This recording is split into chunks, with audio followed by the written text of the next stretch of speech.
अभी तक hybridisation complete कर लिया है, वीबीटी भी हो चुकी है। अब जो आपकी वीएस-ईपीआर थ्योरी है वो वैसे तो मैं पढ़ा चुकी हूँ। उस थ्योरी को मैंने अलग से नाम नहीं दिया था, हाइब्रिडाइजेशन के पार्ट में ही मैंने उसको डाल दिया था, ठीक है। क्योंकि एट द एंड आपसे क्या बनना चाहिए, सवाल बनना चाहिए। तो वो वाला जो वीडियो है, जो लास्ट वीडियो आपका हाइब्रिडाइजेशन का गया है, वो बेसिकली वीएस-ईपीआर थ्योरी का ही आधे से ज़्यादा पार्ट मैं उसमें बता चुकी हूँ। बट अभी इसी वीडियो के बाद एक और वीडियो आएगा शॉर्ट सा बहुत ही, उसमें हम लोग वीएस-ईपीआर थ्योरी के जो पार्ट है डिस्कशन कर लेंगे एक बार रफली, ताकि तुम्हें पता चल जाए ओके वीएस-ईपीआर थ्योरी को ये चीज़ को कहते हैं, नहीं तो पता ही नहीं चलेगा कि किसे कहते हैं, ठीक है। तो अभी हम लोगों ने जितनी भी पढ़ाई की है उस पढ़ाई के बेसिस पे क्वेश्चंस को प्रैक्टिस करते हैं कि अगर आप लोगों के पास पेपर में सवाल आया तो आप कैसे क्या करोगे। तो देखते जाते हैं, जितने क्वेश्चन बना सकते हैं उतने बनाने की कोशिश करेंगे। सबसे पहला हम लोग केस उठा लेते हैं।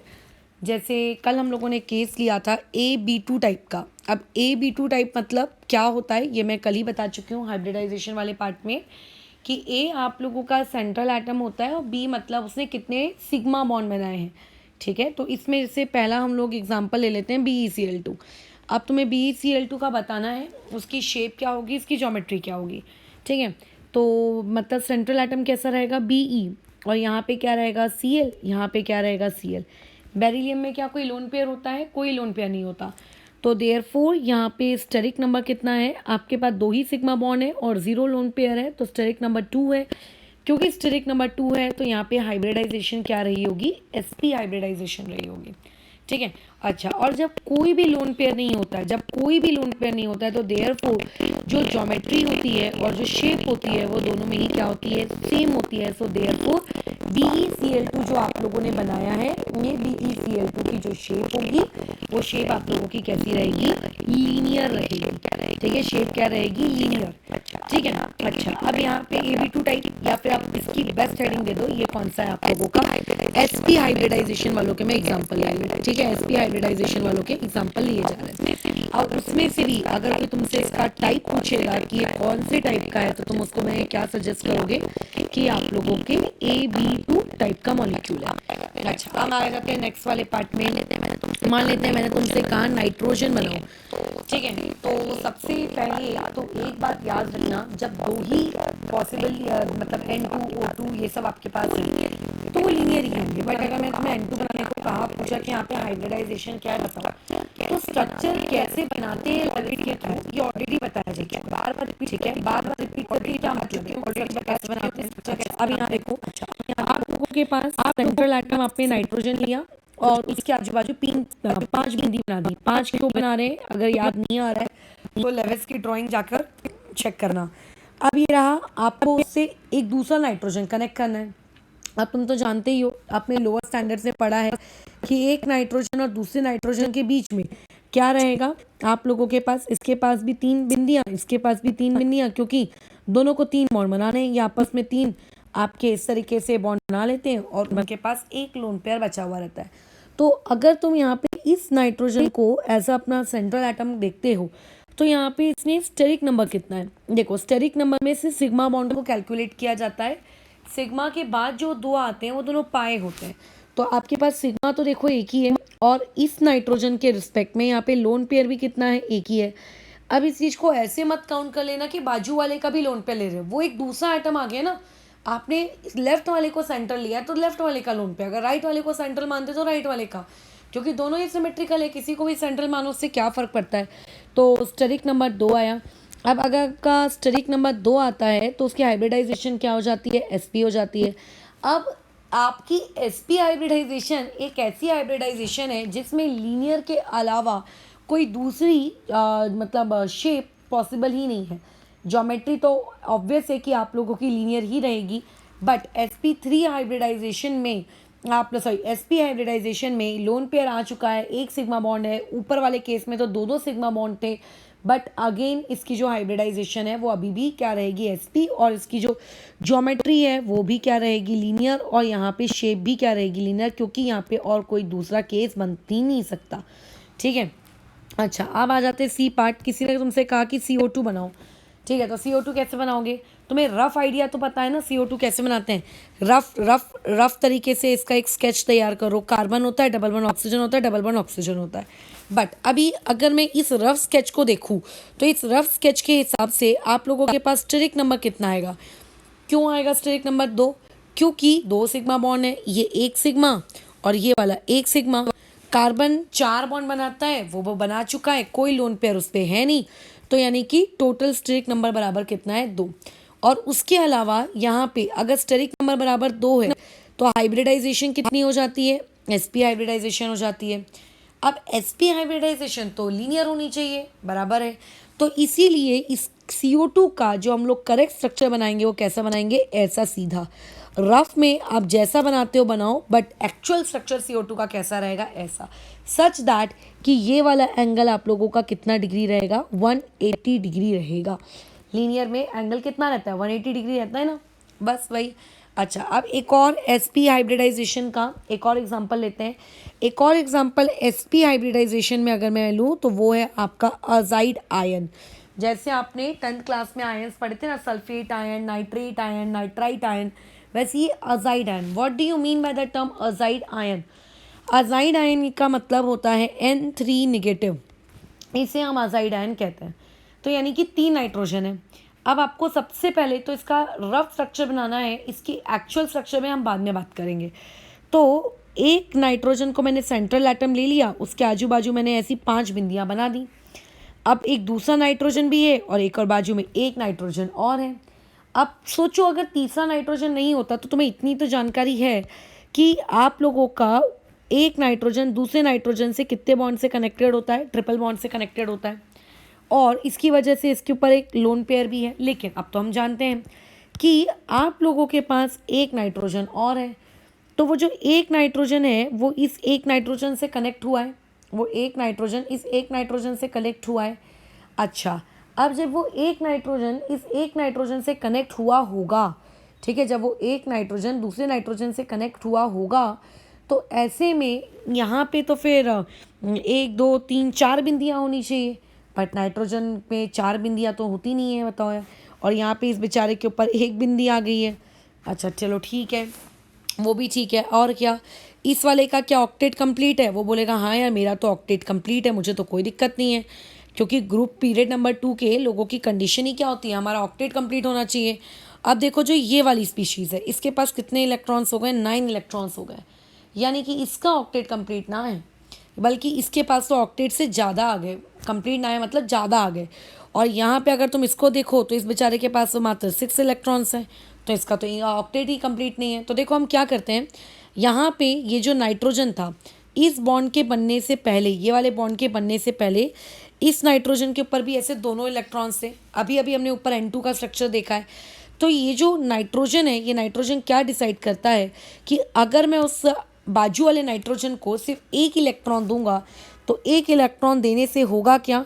वो आप लोगों का मेरे पे खुद पे निगेटिव चार्ज आ जाएगा, बाजू वाले पे पॉजिटिव।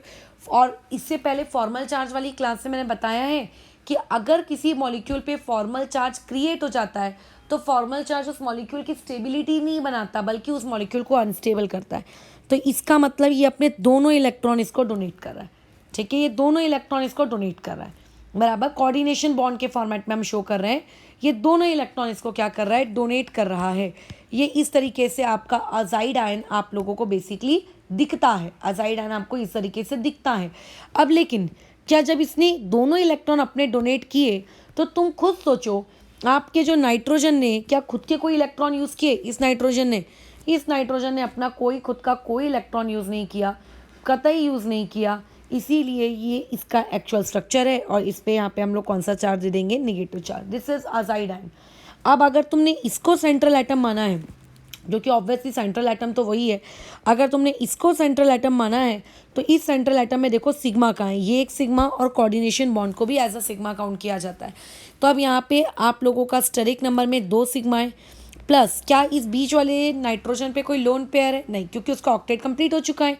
तो 0 लोन पेयर, तो टोटल स्टेरिक नंबर कितना हो गया 2। इससे हमें ये पता चलता है हाइब्रिडाइजेशन sp है, और अगर हाइब्रिडाइजेशन sp है तो उसकी जो ज्योमेट्री होगी, जो उसकी जो ज्योमेट्री या फिर शेप होगी वो कैसी होगी आप लोगों की, लीनियर होगी। और अगर वो ज्योमेट्री या शेप लीनियर होगी तो बॉन्ड एंगल कितने डिग्री का होगा, 180 डिग्री का होगा।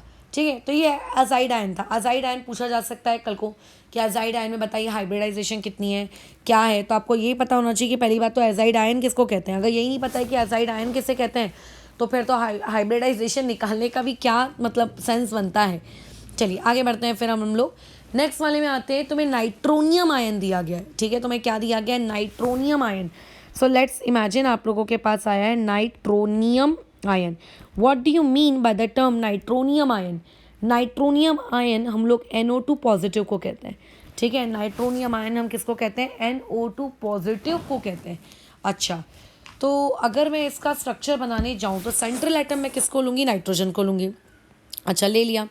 वैसे तो कायदे से उस नाइट्रोजन के आजू बाजू 5 बिंदियाँ होती हैं, बट पॉजिटिव चार्ज है, मतलब एक इलेक्ट्रॉन लूज हो चुका है तो सिर्फ 2 बिंदियाँ होंगी इस तरीके से, और 2 आजू बाजू ऑक्सीजन है, ये ऐसे। तुम तो जानते हो एक ऑक्सीजन दूसरे नाइट्रोजन के साथ हमेशा डबल बॉन्ड फॉर्म करता है, ठीक है, डबल बॉन्ड फॉर्म करता है। तो मैंने इस तरीके से देखो ये डबल बॉन्ड यहाँ पे क्रिएट करवा दिया। क्या इससे इस बीच वाले नाइट्रोजन का ऑक्टेट कंप्लीट हुआ? हाँ, इसका ऑक्टेट तो कंप्लीट हो गया, कोई तकलीफ की बात नहीं है। लेकिन नाइट्रोजन जो होता है नॉर्मल तरीके से 3 बॉन्ड फॉर्म करता है और अपने साथ एक लोन पेयर रखता है। अब इसने अपने पास वो एक लोन पेयर नहीं रखा, तो इसका मतलब इस नाइट्रोजन पे एक पॉजिटिव चार्ज डेवलप हो चुका है, बराबर, क्योंकि वो एक लोन पेयर उसके पास जो होना चाहिए था वो नहीं है। अब वैसे ही मैं आजू बाजू वाले ऑक्सीजन्स की भी बात करती हूँ, तो ये ऑक्सीजन्स कुछ इस प्रकार से हैं, बराबर। क्या इनका ऑक्टेट कंप्लीट है? हाँ, इन लोगों का, एक मिनट है, इन लोगों का ऑक्टेट तो कंप्लीट है, इसमें कोई तकलीफ नहीं है। क्या ऑक्सीजन 2 बॉन्ड बनाता है? हाँ, ऑक्सीजन 2 बॉन्ड बनाता है। क्या ऑक्सीजन 2 लोन पेयर रखता है? हाँ, रखता है। तो इसमें उनको कोई दिक्कत नहीं थी। लेकिन अब वो कैसा रहा है, यहाँ पे जो बेचारा नाइट्रोजन है, वो नाइट्रोजन तो तकलीफ में है ना। तो नाइट्रोजन क्या करता है, बहुत ही सिंपल तरीके से अपना डिसीजन लेता है। कैसा वो अपना डिसीजन लेता है कि स्ट्रक्चर इस तरीके का नहीं होगा। मैं आपके एक ऑक्सीजन के साथ डबल बॉन्ड बना रहा हूँ, ठीक है, मैं अपने एक ऑक्सीजन के साथ तो डबल बॉन्ड बना लूँगा, मुझे कोई दिक्कत नहीं है। लेकिन दूसरे ऑक्सीजन के साथ मैं डबल बॉन्ड ना बनाऊँगा। मुझको मेरे ये जो 2 लोन पेयर्स हैं, ये 2 लोन पेयर्स मुझे वापस चाहिए, ताकि मैं इस फॉर्मल चार्ज को क्या कर सकूँ, हटा सकूँ। तो ये जब ये दोनों लोन पेयर वापस ले लेगा तो ऐसे में क्या होगा, इस ऑक्सीजन और इस नाइट्रोजन के बीच में फिर एक सिंगल बॉन्ड ही रह जाएगा। तो ये एक्चुअल में आपका क्या रहता है, इस प्रकार का कोऑर्डिनेट बॉन्ड। ये आपका क्या रहता है, इस प्रकार का कोऑर्डिनेट बॉन्ड, ठीक है। अब यहाँ पे तुम्हें कोई पूछेगा NO2 की हाइब्रिडाइजेशन क्या है, मैं NO2 में N की हाइब्रिडाइजेशन क्या है, तो यहाँ पे तुम ये देखोगे कि यहाँ पे आप लोगों की sp हाइब्रिडाइजेशन है, क्योंकि एक ये सिग्मा और आपका एक ये सिग्मा, सिर्फ 2 ही स्टेरिक नंबर है। तो ये हो गए कुछ एग्जाम्पल्स। अब ऐसे ही और भी बहुत सारे एग्जाम्पल्स क्रिएट किए जा सकते हैं। HgCl2, ये भी आपका एक sp हाइब्रिडाइजेशन है। ये मैं ऑलरेडी डिस्कस कर चुकी हूँ, HgCl2। इवन आपका जो HCN होता है, HCN मतलब ये इस तरीके से, ये आपका sp हाइब्रिडाइज्ड है, बराबर। अच्छा, उसके बाद अगर मैं यहाँ पे आ जाऊँ, क्या कहते हैं आपके C2H2 में, C2H2 क्या है, अगर 10th क्लास की भाषा में बात करें तो इथाइन है, या फिर इसके कॉमन नेम की अगर भाषा में बात करें तो ये एसिटिलीन है, ठीक है। तो ये भी sp हाइब्रिडाइजेशन है। अच्छा, इसके अलावा एक और प्राणी होता है, दैट प्राणी is known as calcium carbide, ठीक है, दैट प्राणी is known as calcium carbide. अब ये कैल्शियम कार्बाइड क्या होता है, कैल्शियम कार्बाइड का फॉर्मूला होता है CaC2। अब how the CaC2 looks like, तो कार्बन आपके पास 2 है और कैल्शियम आपके पास 1 है। तो कैल्शियम 2 बॉन्ड बनाता है, तो उसने 2 बॉन्ड इस तरीके से आजू बाजू वाले 2 कार्बन के साथ बना लिए, और ज़रूर बीच में क्या होगा, देखो ट्रिपल बॉन्ड रहा होगा, बीच में ज़रूर क्या रहा होगा, इस तरीके से आप लोगों का ट्रिपल बॉन्ड रहा होगा। क्यों ट्रिपल बॉन्ड रहा होगा बताओ? क्योंकि एक कार्बन को 4 बॉन्ड बनाने होते हैं, एक कार्बन को 4 बॉन्ड बनाने होते हैं, और आप लोगों का जो एक कार्बन है वो आपस में बीच में क्या बना चुका है आप लोगों का, ट्रिपल बॉन्ड। तो ऑब्वियसली इसको एक चौथा बॉन्ड क्या करना होगा, बनाना होगा। तो उसने वो चौथा बॉन्ड नीचे किसके साथ बना लिया बताइए, उसने बना लिया नीचे आप लोगों के कैल्शियम के साथ, बराबर। किसके साथ बना लिया, कैल्शियम के साथ। तो ये हो गया आप लोगों का कैल्शियम कार्बाइड। अब देखो इस कैल्शियम कार्बाइड में ये सिग्मा है, ये बीच वाला पाई है, ये ऊपर वाला पाई है, यानी कि कैल्शियम कार्बाइड में आप लोगों के कार्बन और कार्बन के बीच में जो बॉन्ड होता है, ठीक है, जो बॉन्ड होता है वो क्या होता है, एक सिग्मा होता है और 2 पाए होते हैं। क्या होता है, एक सिग्मा होता है और 2 पाए होते हैं। अच्छा चलो ठीक है, एक सिग्मा होता है 2 पाए होता है, कोई दिक्कत नहीं है। अब अगर मैं इसको एज अ सेंट्रल एटम रखूँ, बराबर, अगर मैं इसको एज अ सेंट्रल एटम रखूँ तो तुम ये देखो कि ये सेंट्रल एटम यहाँ से भी तो एक सिग्मा बॉन्ड फॉर्म कर रहा है, यहाँ से भी तो एक सिग्मा बॉन्ड फॉर्म कर रहा है। तो इसका मतलब यहाँ पे जो स्टेरिक नंबर होगा वो स्टेरिक नंबर कितना होगा, 2। और अगर स्टेरिक नंबर 2 है मतलब हाइब्रिडाइजेशन यहाँ पे कितनी है आप लोगों की, sp हाइब्रिडाइजेशन है, बराबर। यहाँ पे हाइब्रिडाइजेशन कितनी है आप लोगों की, sp हाइब्रिडाइजेशन है। किसके रिस्पेक्ट में, कार्बन के रिस्पेक्ट में आप लोगों के पास sp हाइब्रिडाइजेशन है। ठीक है, चलो अब आ जाते हैं नेक्स्ट कैटेगरी में। नेक्स्ट कैटेगरी जिसकी हमें प्रैक्टिस करनी है दैट इज sp2 हाइब्रिडाइजेशन। तो sp2 हाइब्रिडाइजेशन में हमने जैसा कल पढ़े थे कि सेंट्रल एटम के आजू बाजू में 3 आप लोगों के एटम्स सराउंडेड होते हैं at an angle of 120 degree from each other. एक s और 2 p इसमें आपस में मिक्स होते हैं। ये सारी जानकारी कल दी जा चुकी है। अब हम लोगों को सीधा सीधा क्वेश्चन देखना है, बराबर, सीधा सीधा क्वेश्चन देखना है। फॉर एग्जांपल तुमसे पूछा जा रहा है कि SO3 की हाइब्रिडाइजेशन क्या है बताइए, समझाइए।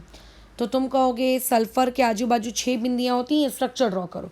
तो लेट्स से अभी अपन ने कैसा भी ऐसा आड़ा तिरछा ऐसा ही अपन ने रफ स्ट्रक्चर बना दिया, ठीक है। अब इस रफ स्ट्रक्चर में तुमसे कोई पूछ रहा है कि इसका स्टेरिक नंबर कितना है, तुम बोलोगे इसका स्टेरिक नंबर है यहाँ पे 3 सिग्मा, और लोन पेयर तो होंगे नहीं क्योंकि सल्फर की मैक्सिमम कोवैलेंसी 6 है जो कि वो है भी। तो यहाँ पे स्टेरिक नंबर क्योंकि 3 है तो देयरफॉर अगर कोई यहाँ पे हाइब्रिडाइजेशन के बारे में बात करेगा तो यहाँ पे हाइब्रिडाइजेशन कितनी आ जाएगी, sp2, बराबर। यहाँ पे हाइब्रिडाइजेशन कितनी आ जाएगी, sp2। अच्छा चलो ठीक है, अगर sp2 हाइब्रिडाइजेशन है और एक भी लोन पेयर नहीं है, एक भी लोन पेयर नहीं है, एक भी लोन पेयर नहीं है, तो यहाँ पे अगर कोई तुमसे पूछेगा कि इसकी ज्योमेट्री क्या है तो ज्योमेट्री क्या होगी, ट्राइगोनल प्लेनर। और जब आप लोगों के पास कोई भी लोन पेयर नहीं होता है तो ऐसे केस में जो शेप होती है वो शेप भी वही होती है जो कि कौन है, उसकी ज्योमेट्री है, जो कि उसकी कौन है, ज्योमेट्री है, जो कि कौन है, उसकी ज्योमेट्री है। ये तो मैंने आप लोगों का एक रफ स्केच तैयार किया, एक रफ स्केच तैयार किया किसका, SO3 मॉलिक्यूल का। बट रियलिटी में जो SO3 मॉलिक्यूल होता है ये इसका सही एक्चुअल स्ट्रक्चर अगर तुम प्रॉपर तरीके से बनाने बैठो तो इसका एक्चुअल स्ट्रक्चर तुम ऐसा पाओगे, S डबल बॉन्ड O ऐसा, और यहाँ पे एक ऑक्सीजन, यहाँ पे दूसरा ऑक्सीजन, और इन दोनों ऑक्सीजन के साथ वो क्या बनाया हुआ रहता है, कोऑर्डिनेट बॉन्ड। तो इस पर्टिकुलर पार्ट से ऐसे भी क्वेश्चन आ सकते हैं कि SO3 में एक सिग्मा होता है, SO3 में एक पाई होता है, और SO3 में आप लोगों के पास क्या होते हैं, 2 कोऑर्डिनेट बॉन्ड यानी कि CB होता है, ठीक है। यहाँ और यहाँ पे कोई सी भी प्रकार का आपका क्या नहीं होता, मल्टीपल बॉन्ड नहीं होता, ठीक है। अच्छा लेकिन अब ये जो SO3 है, इस SO3 के बारे में और जानकारी अगर इकट्ठा करनी हो तो मैं SO3 के बारे में और क्या जानकारी इकट्ठा करूँगी बताइए।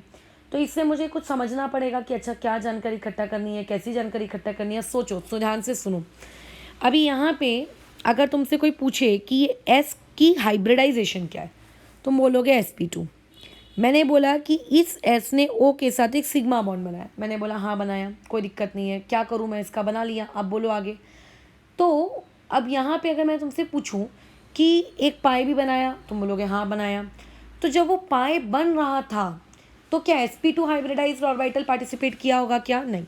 यानी कि जब S और O के बीच में अगर सिग्मा बॉन्ड बन रहा है तो S के किसने पार्टिसिपेट किया, sp2 हाइब्राइड ऑर्बिटल ने पार्टिसिपेट किया, और O के किसने पार्टिसिपेट किया, O के किसी 2p ने पार्टिसिपेट किया होगा। तो S और O के बीच में जो पाई बॉन्ड होता है वो, सॉरी, जो सिग्मा बॉन्ड होता है वो sp2 2p होता है। लेकिन अगर इसी S और O के बीच में मैं पाई बॉन्ड पे बातचीत करने बैठूं तो तुम एक बात याद रखो, हाइब्रिड ऑर्बिटल्स कभी भी पाई बॉन्ड नहीं बनाते, ठीक है। हाइब्रिड ऑर्बिटल्स क्या फॉर्म नहीं करते, पाई बॉन्ड फॉर्म नहीं करते। इसका मतलब sp2, सल्फर ने अपना sp2 यूज़ नहीं किया पाई बॉन्ड बनाने के लिए। सल्फर फिर अपना क्या यूज़ करेगा, सल्फर अपना क्या यूज़ करेगा, d ऑर्बिटल यूज़ करेगा। सल्फर अपना क्या यूज़ करेगा, d ऑर्बिटल यूज़ करेगा। इसका मतलब सल्फर और ऑक्सीजन के बीच में जो पाई बॉन्ड बनाया गया है वो कौन सा बॉन्ड है, डी पाई पी पाई, या फिर इसको कौन सा बॉन्ड कह सकते हैं, पी पाई डी पाई बॉन्ड है। कैसा बॉन्ड है आप लोगों का, पी पाई डी पाई बॉन्ड है, ठीक है। अच्छा, और SO3 के बारे में और भी कुछ हमारे इंटरेस्टिंग जीके फैक्ट्स हैं। SO3 डाइमर के फॉर्म में भी एग्जिस्ट करता है। What do you mean by the term dimer? Dimer का मतलब होता है दो आइडेंटिकल यूनिट्स को आपने क्या कर दिया, ज्वाइन कर दिया। या फिर SO3 आप लोगों के ट्राइमर के फॉर्म में भी एग्जिस्ट करता है, मतलब सिंगल भी एग्जिस्ट करता है, डाइमर भी बना सकता है, ट्राइमर भी बना सकता है। अब अगर SO3 ने डाइमर बनाया होता तो SO3 कैसा दिख रहा होता? यहाँ पे S double bond O, S double bond O, यहाँ पे ऑक्सीजन, यहाँ पे सल्फर, यहाँ पे S double bond O, S double bond O, यहाँ पे ऑक्सीजन और यहाँ पे ऑक्सीजन। ये इस तरीके से दिख रहा होता, बराबर। यहाँ पे ये इस तरीके से उसका डाइमर वाला फॉर्म दिख रहा होता। दो SO2 यूनिट्स को हमने क्या कर दिया, क्लब कर दिया, ठीक है। अच्छा, अब यहाँ पे जितने भी बॉन्ड्स हैं, ये कौन से बॉन्ड्स हैं हमें वो देखने हैं, ठीक है। यहाँ पे जितने भी बॉन्ड्स हैं वो कौन से वाले बॉन्ड्स हैं, देखो SO3 के केस में आप लोगों के पास सारे के सारे जो बॉन्ड्स होते हैं all are p pi d pi bond, ठीक है। सिग्मा की बात नहीं कर रही हूँ, all are p pi d pi bond. ये वाला सल्फर और ये वाले ऑक्सीजन के बीच में जो आपको ये पाई बॉन्ड दिख रहा है, ये कौन सा है, p pi d pi. But if I am talking about SO3, तो SO3 में देखो कैसा होता है, आपके ट्राइमर के केस में S डबल बॉन्ड यहाँ हो जाएगा, S डबल बॉन्ड O यहाँ हो जाएगा, ये ऑक्सीजन से कनेक्टेड, ये ऑक्सीजन से कनेक्टेड, ये इस सल्फर से कनेक्टेड, ये इस सल्फर से कनेक्टेड, और हर सल्फर इस तरीके से डबल बॉन्ड O से कनेक्टेड, ठीक है। हर तरीके से ये सल्फर आप लोगों का ये इस तरीके से कनेक्टेड, ठीक है। अब यहाँ पे काउंटिंग करने को बोलता है पेपर में कि बताओ p पाई बॉन्ड कितना है, p पाई बॉन्ड। अरे तो p पाई बॉन्ड यहाँ पे 0 है, क्यों? क्योंकि सल्फर तो अपना p ऑर्बिटल यूज़ करता ही नहीं है ना, सल्फर तो d यूज़ करेगा और ऑक्सीजन p यूज़ करेगा, तो p पाई बॉन्ड है ही नहीं। अगर कोई पूछेगा यहाँ पे p पाई और d पाई बॉन्ड कितने हैं, तो तुम गिन लो, ये 1, ये 2, ये 3, ये 4, ये 5 और ये 6। बाकी के जो आपको ये बीच में ही दिख रहे हैं ये कोऑर्डिनेट बॉन्ड है, तो p पाई d पाई कितने हैं आपके पास, 6 हैं, ठीक है। अच्छा, इसके अलावा कुछ और ऐसी तड़कती भड़कती चीज़ sp2 हाइब्रिडाइजेशन में, बाकी जो सिंपल है BF3 BCl3 ये सब तो तुम कर ही लोगे, इसमें तो तुम्हें किसी और की नीड ही नहीं है, ठीक है। अब आ जाते हैं कुछ आयंस को लेकर। आयंस में क्या आप लोगों के इस प्रकार की चीज़ होती है क्या, तो देखो आयंस में अगर मैं बात करूँ तो कार्बोनेट आयन मेरे दिमाग में आएगा sp2 हाइब्रिडाइजेशन को लेकर, ठीक है। उसके अलावा और कौन सा आप लोगों के पास आ सकता है आयन, नाइट्रेट आयन आ सकता है, NO3 निगेटिव आ सकता है, ठीक है। नाइट्रेट आयन भी क्योंकि sp2 हाइब्रिडाइज्ड होता है। चलो समझते हैं, कार्बोनेट का और नाइट्रेट का स्ट्रक्चर बनाना लेविस डॉट स्ट्रक्चर में आपने अच्छे से सीखा है, क्योंकि सीखे हुए हो तो इसलिए बताने की ज़्यादा आवश्यकता है नहीं। तो अब यहाँ पे आपको जो लेविस डॉट स्ट्रक्चर बनाया था आपने, उसमें क्या बताया था, कार्बन डबल बॉन्ड ऑक्सीजन होता है और इस तरीके से कोऑर्डिनेट बॉन्ड के साथ आप लोगों का ये वाली चीज़ होती है, ये ऐसा कोऑर्डिनेट बॉन्ड होता है, बराबर ये वाली चीज़ थी, है ना, यही वाला पढ़ा था आपने। तो अब यहाँ पर बताइए इस कार्बन ने कितने सिग्मा बनाए, तो यहाँ पे स्टेरिक नंबर निकालते वक्त इसने 3 सिग्मा बनाए और लोन पेयर एक भी नहीं है, इसीलिए इसके ऊपर भी हाइब्रिडाइजेशन कितनी है, sp2 है करके, बराबर। यहाँ पे कितनी है आप लोगों के, sp2 है। बाकी पाई इलेक्ट्रॉन्स को तो हम लोग हाइब्रिडाइजेशन में लेते ही नहीं है। और कार्बोनेट आयन भी आप लोगों की इसकी ज्योमेट्री क्या हो जाएगी, ट्रायंगुलर प्लेनर हो जाएगी। नाइट्रेट आयन कैसा दिखता है बताइए, नाइट्रेट आयन ऐसा दिखेगा जहाँ पे कार्बन है उसकी जगह नाइट्रोजन, ऊपर में डबल बॉन्ड ऑक्सीजन, इधर पे कोऑर्डिनेट बॉन्ड के साथ वो किससे कनेक्टेड होता है, आप लोगों के O निगेटिव से, ये ऐसे, बराबर, ये इस तरीके से रहता है। अब तुम यहाँ पे भी गिन लो, इस नाइट्रोजन के पास स्टेरिक नंबर कितना है, स्टेरिक नंबर इसका कितना है आप लोगों का बताइए, यहाँ पे स्टेरिक नंबर कितना है, यहाँ पे 1 मिनट, हाँ 2 मिनट, हाँ यहाँ पे स्टेरिक नंबर कितना है, 3 सिग्मा बनाया है, बस खत्म, जो लोन पेयर है। तो यहाँ पे भी इसकी हाइब्रिडाइजेशन क्या हो जाएगी, sp2 हाइब्रिडाइज ये हो जाएगा, ठीक है। अच्छा, आ जाते हैं अभी नेक्स्ट वाले पार्ट में। किसी ने तुमसे कहा कि आप बना दीजिए NO2 का स्ट्रक्चर, तो तुम बनाने चले गए NO2 का स्ट्रक्चर, ठीक है। तुम किसका स्ट्रक्चर बनाने चले गए, NO2 का स्ट्रक्चर। अब यहाँ पे ये जो मैं अभी 3 केसेस बताऊँगी, NO2 बताऊँगी और NO बताऊँगी और यहाँ पे आप लोगों का ClO2 बताऊँगी, ये तीनों बहुत ही मतलब स्पेशल लोग हैं, ठीक है। ये लोग बहुत ही स्पेशल लोग हैं। क्यों ये लोगों को हमने स्पेशल कहा है, ये इसीलिए स्पेशल कहलाए गए हैं क्योंकि आप लोगों के पास जब इनका स्ट्रक्चर बनाने जाते हो, ठीक है, जब आप इनका स्ट्रक्चर बनाने जाते हो तो उनके स्ट्रक्चर के बेसिस पे आपने इनकी हाइब्रिडाइजेशन नहीं ढूंढी है, ठीक है। इन तीनों की खास बात ये है, कि यहाँ पे hybridisation is find out on the basis of आपका bond angle. Hybridisation is find out on the basis of bond angle, मतलब find out on the basis of bond angle. Bond angle के बेसिस पे आपने hybridisation क्या की है, calculate की है। आपने पहले बॉन्ड एंगल कैलकुलेट किया और फिर आप लोगों ने क्या किया है, उसको देखा है। और ये जो तीनों हैं, ये तीनों को हम लोग क्या कहते हैं, आप लोगों का ऑड इलेक्ट्रॉन स्पीशीज़ कहते हैं। ये तीनों के तीनों किस चीज़ के एग्जाम्पल हैं, ये तीनों के तीनों एग्जाम्पल हैं किसके, ऑड इलेक्ट्रॉन मॉलिक्यूल के। जैसे कि अगर मैं NO2 के स्ट्रक्चर पे कमेंट करूँ तो सेंट्रल एटम नाइट्रोजन होगा, इस तरफ से वो डबल बॉन्ड ऑक्सीजन बनाया है, इस तरफ से उसने सिंगल बॉन्ड ऑक्सीजन बनाया है, और ये इस तरीके से ये ऐसे अब बनाया। यहाँ पे आ गया ये बिंदी, यहाँ पे आ गई ये बिंदी, ठीक है, यहाँ पे आ गई ये बिंदी, बराबर, यहाँ पे बिंदी आ गई। अच्छा एक मिनट को NO2 मैं बता चुकी हूँ क्या ऊपर, अच्छा वो NO2 पॉजिटिव बताया था, ठीक है। यहाँ पे आ गई ये बिंदी, अब ये बिंदी है। अब बताओ यहाँ पे स्टेरिक नंबर कैलकुलेट करो, तो आपको दिख रहा है ये एक सिग्मा, ये एक सिग्मा, तो आपने यहाँ पे लिख दिया इसको 2 सिग्मा बॉन्ड्स, बराबर, आपने यहाँ पे लिख दिया 2 सिग्मा बॉन्ड्स। अब क्या करें, अभी क्या करें, तो क्या यहाँ पे इस एक बिंदी को लोन पेयर मानेंगे, क्या नहीं मानेंगे, क्या इस एक बिंदी को लोन पेयर मानेंगे, इसको नहीं मानेंगे। सो देयरफॉर यहाँ पे 0 लोन पेयर, इसीलिए NO2 में भी कौन सी हाइब्रिडाइजेशन होती है, आप लोगों के पास sp2 हाइब्रिडाइजेशन होती है। NO2 में कौन सी हाइब्रिडाइजेशन होती है, sp2। और ऊपर जो लिखवा के करवाया था, कहाँ गया वो, हाँ, नाइट्रोनियम आयन NO2 पॉजिटिव, इसमें कौन, अच्छा एक मिनट रुको, मैंने कुछ गड़बड़ कर दी क्या, हाँ 2 सिग्मा हो गया।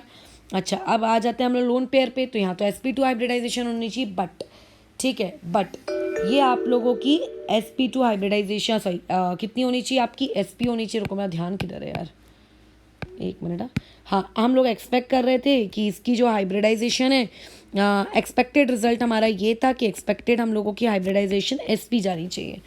अच्छा अब ये sp जाएगी क्या, हम लोगों ने बोला ठीक है हाइब्रिडाइजेशन sp है, कोई दिक्कत नहीं है हमें, तो अब हम लोग आगे अपनी पढ़ाई करने लग गए। बट बाद में लेटर हमने ये चीज़ डिस्कवर की कि जो NO2 होता है, इस महान NO2 के अंदर हाइब्रिडाइजेशन sp2 होती है, ठीक है। बट रियलिटी जब निकली, बट इन रियलिटी आप ये पाओगे, ठीक है, कि हाइब्रिडाइजेशन यहाँ पे NO2 के केस में कितनी आ गई, sp2 आ गई।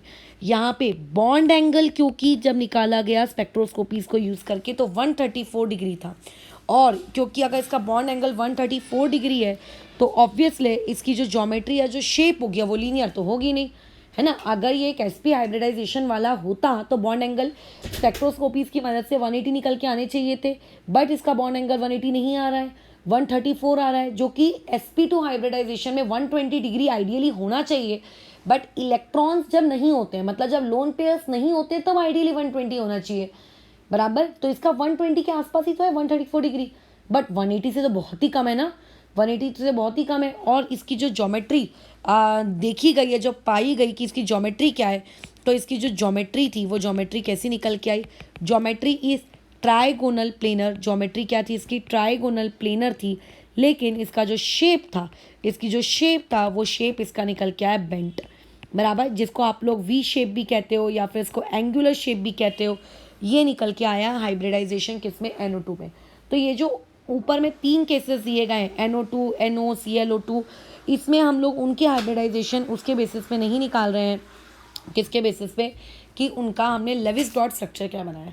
लेविस डॉट स्ट्रक्चर के अकॉर्डिंग हाइब्रिडाइजेशन कितनी आनी चाहिए, sp आनी चाहिए, बट आ कितनी रही है, sp2 आ रही है। हमें कैसे पता sp2 आ रही है, क्योंकि हमने बॉन्ड एंगल को कैलकुलेट किया, ठीक है, इसको हमने कैलकुलेट किया। अच्छा अब आ जाते हैं हम लोग आगे बढ़ते हैं, अपनी गाड़ी चलाते हैं। तो अब ये जो इसका कहते हैं क्या है, नाइट्रोजन डाइऑक्साइड कहते हैं, है कौन, ये नाइट्रोजन डाइऑक्साइड है। ओके चलो आगे बढ़ता हूँ।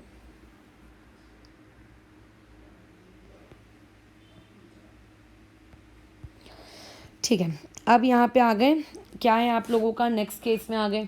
नेक्स्ट केस में बढ़ो आगे, तो तुम्हारे पास आ गया NO, तुम्हारे पास आ गया NO। अब तुम बोलते हो NO के पास चलते हैं, अब तुमने बोला कि NO के पास चलते हैं, तो अब NO के पास तुम गए, अब तुमने NO को पूछा कि NO हमने तुम्हारी हाइब्रिडाइजेशन कैलकुलेट करने आए हैं, तो NO बोलता कोई दिक्कत नहीं, नो कैलकुलेट करो। कैसे, नाइट्रोजन जो रहता है, वो ऑक्सीजन के साथ NO के केस में क्या करता है, इस प्रकार का एक स्ट्रक्चर ड्रॉ करता है। अच्छा, अब ऑक्सीजन तो 2 बॉन्ड बनाता है, वो उसने बना लिया राजी खुशी, बट नाइट्रोजन तो 3 बनाता है, 3 तो बना नहीं पा रहा है, इसका मतलब वो एक बिंदी। तो देखो ये भी एक ऑड इलेक्ट्रॉन स्पीशीज़ है, क्योंकि लोन पेयर अगर होना चाहिए तो 2 4 6 ऐसे होने चाहिए ना।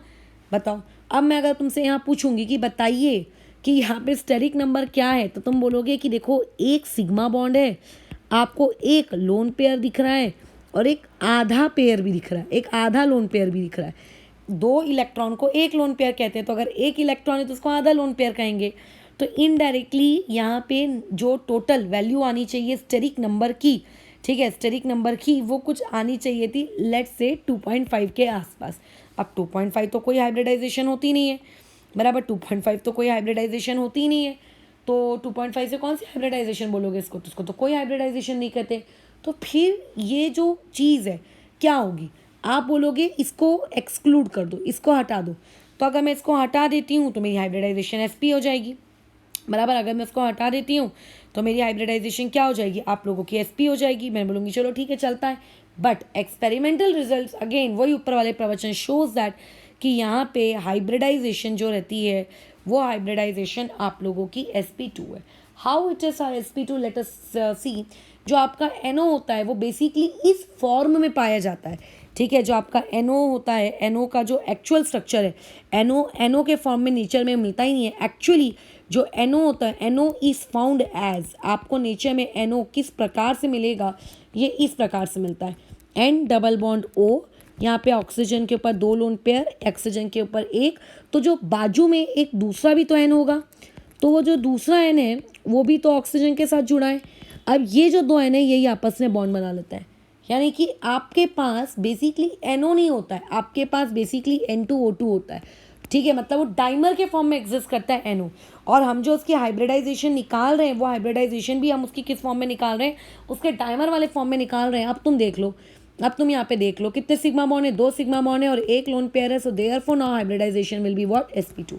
एंड NO के केस में जो बॉन्ड एंगल होता है वो बॉन्ड एंगल कितने डिग्री का होता है, 118 डिग्री, ठीक है। NO2 के केस में क्या होता है आप लोगों का 134 डिग्री, और NO के केस में कितना होता है 118 डिग्री।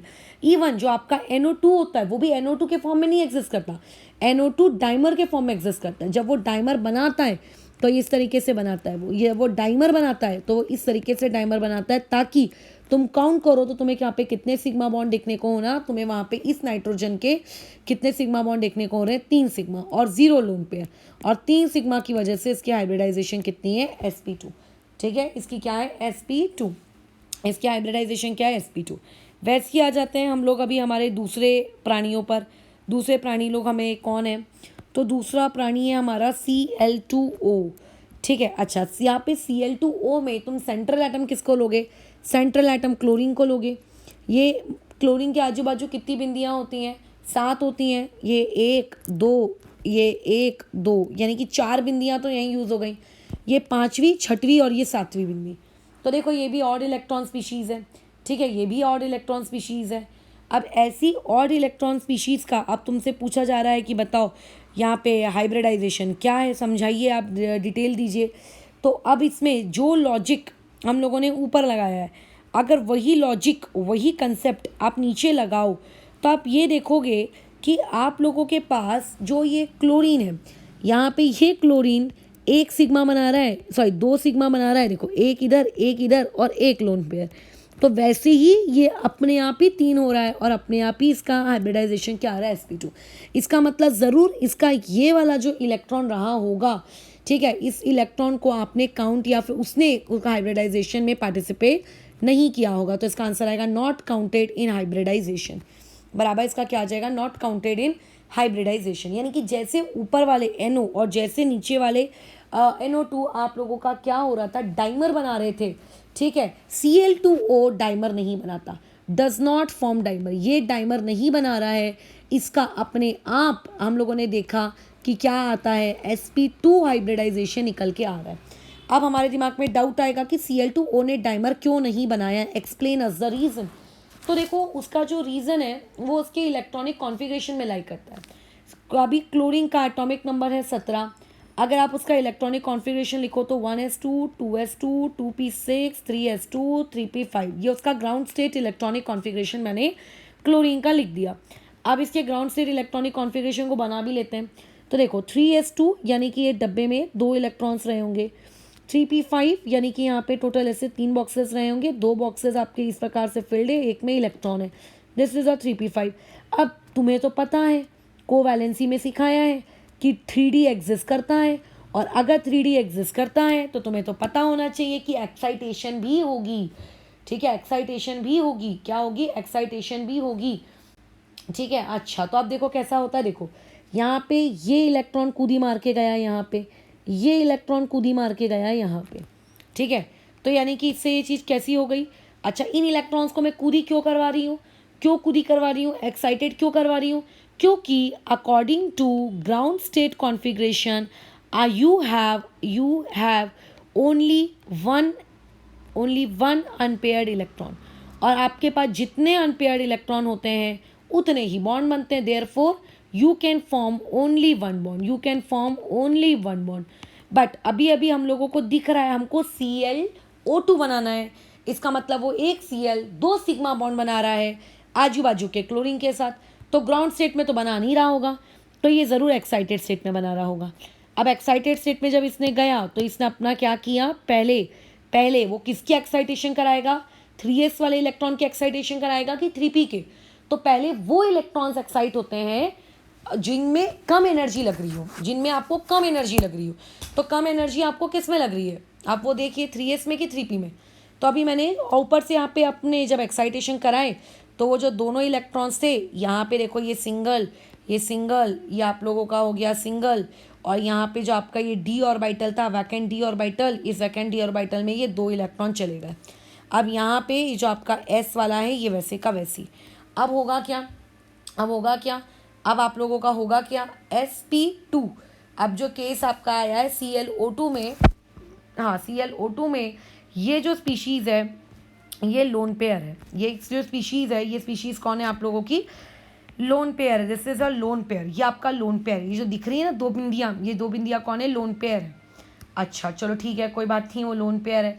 अब यहाँ पे आप लोगों का बताइए sp2 हाइब्रिडाइजेशन, इसका मतलब कौन कौन हाइब्रिडाइजेशन के लिए गए होंगे, एक s और 2p।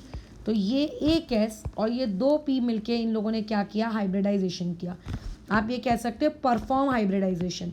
परफॉर्म हाइब्रिडाइजेशन का मतलब जो हाइब्रिडाइजेशन परफॉर्म करता है वो सिग्मा बनाता है। तो 3s नहीं तो लोन पेयर के जैसे रह गया। ठीक है, ये लोन पेयर के जैसे रह गया, ये 2 की वजह से क्या बन गया, सिग्मा बॉन्ड बन गया। ठीक है, इस एक की वजह से क्या बन गया, पाई बॉन्ड बन गया, इस एक की वजह से क्या बन गया, पाई बॉन्ड बन गया। लेकिन इसने क्या किया, देखो ना, आपको 2 पाई भी तो बनाने थे, ये एक पाई, इसने क्या किया, इसने कुछ नहीं किया। इसने क्या किया, इसने कुछ नहीं किया। इसका मतलब Cl2O के केस में जो आपका ये एक इलेक्ट्रॉन है, ये एक इलेक्ट्रॉन वैकेंट d ऑर्बिटल में पड़ा हुआ है। किसमें पड़ा हुआ है, वैकेंट d ऑर्बिटल में। ठीक है, और ये क्योंकि पड़ा हुआ है, ये किसी के साथ बॉन्डिंग नहीं बना रहा है, so therefore undergo delocalization. What do you mean by the term delocalization, वो हिल डुल सकता है, वो मूवमेंट कर सकता है। ठीक है, बराबर, वो क्या कर सकता है, डीलोकलाइज हो सकता है, बराबर। और क्योंकि वो ढील डुल करके अपनी एनर्जी को डिक्रीज कर सकता है, तो therefore this single electron is stable, इसीलिए वो खुद को क्या कर सकता है, स्टेबल कर सकता है, और इसीलिए वो कोई भी डाइमर नहीं बनाता। लेकिन अगर मैं NO2 की बात करूँ, ठीक है, NO2 की बात करूँ तो NO2 का भी हम लोग देख लेते हैं कि NO2 का कैसा क्या सीन है। तो NO2 यानी कि आप ऐसा समझ के चलो कि आप ये कहना चाह रहे हो मुझसे कि nitrogen central atom 1s2 2s2 और ये आ गया आप लोगों का 2p कितना, 2p3। अब इस ये तो का ग्राउंड स्टेट कॉन्फ़िगरेशन है, NO2 2 सिग्मा तो बनाने ही पड़ेंगे। तो अभी इस कॉन्फ़िगरेशन को अगर मैं देखूं, इस कॉन्फ़िगरेशन को देखूं, तो इस कॉन्फ़िगरेशन को देख कर मेरे को साफ साफ समझ में आ रहा है कि यहाँ पे आसानी से 2 सिग्मा बन जाएंगे। ठीक है, यहाँ पे आसानी से 2 सिग्मा बन जाएंगे। तो क्या हो रहा है, आप लोगों का ये वाली जो एक स्पीशीज़ है और ये वाली जो 2 स्पीशीज़ है, ये दोनों मिलके sp2 हाइब्रिड ऑर्बिटल बनाएंगे, जिसके बाद इस sp2 हाइब्रिड ऑर्बिटल में से आपके सिग्मा बॉन्ड फॉर्म होंगे। ठीक है, लेकिन ये जो है ये किस काम में आ गया, ये वाला जो है आप लोगों का क्या है, ये आपका पाए के काम में आ गया। लेकिन ये क्या आगे बताओ, क्या आपको ऐसा लगता है 2D तो एग्जिस्ट ही नहीं करता। अगर ये एग्जिस्ट ही नहीं करता तो इसका मतलब ये जो इलेक्ट्रॉन है अपना ऑर्बिटल छोड़ के जा सकता है क्या, कहीं कहीं नहीं जा सकता। तो ये आपका कैनॉट डीलोकलाइज, ये खुद को हिला डुला नहीं सकता, क्योंकि आगे कैसे हिलाएगा, लेफ्ट साइड में उन्होंने तो हाइब्रिड ऑर्बिटल बना दिया, और राइट साइड में उसका पार्ट 2D है ही नहीं कि 2D में चला जाए। तो ये खुद को हिला डुला नहीं सकता, कैनॉट डीलोकलाइज इटसेल्फ। तो क्योंकि अब ये खुद को डीलोकलाइज करके स्टेबल नहीं कर सकता, इसीलिए एक दूसरे NO2 के साथ बॉन्ड बना लेता है कि आओ मैं भी अकेला तुम भी अकेले, अपन दोनों मिलकर बॉन्ड बना लेते हैं, और डाइमर बनने से हम दोनों की क्या होगी, स्टेबिलिटी अचीव हो जाएगी। ये sp2 हाइब्रिडाइजेशन वालों का क्या रहता है, हिसाब किताब चलता है कि ऐसा ऐसा अपन दोनों करते हैं। ठीक है, ऐसा ऐसा हम लोग करते हैं। और एग्जांपल देखते हैं हम लोग यहाँ पर, जैसे मान लेते हैं तुमसे बोला गया स्ट्रक्चर ड्रॉ करो, या फिर कई बार क्वेश्चन आ जाता है कि हाइब्रिडाइजेशन बताओ COCl2 की। तो सेंट्रल एटम तो देखो कार्बन होगा, कार्बन एक ऑक्सीजन के साथ डबल बॉन्ड O में होगा, और बाकी 2 क्लोरीन के साथ सिंगल बॉन्ड O में होगा, खत्म कहानी।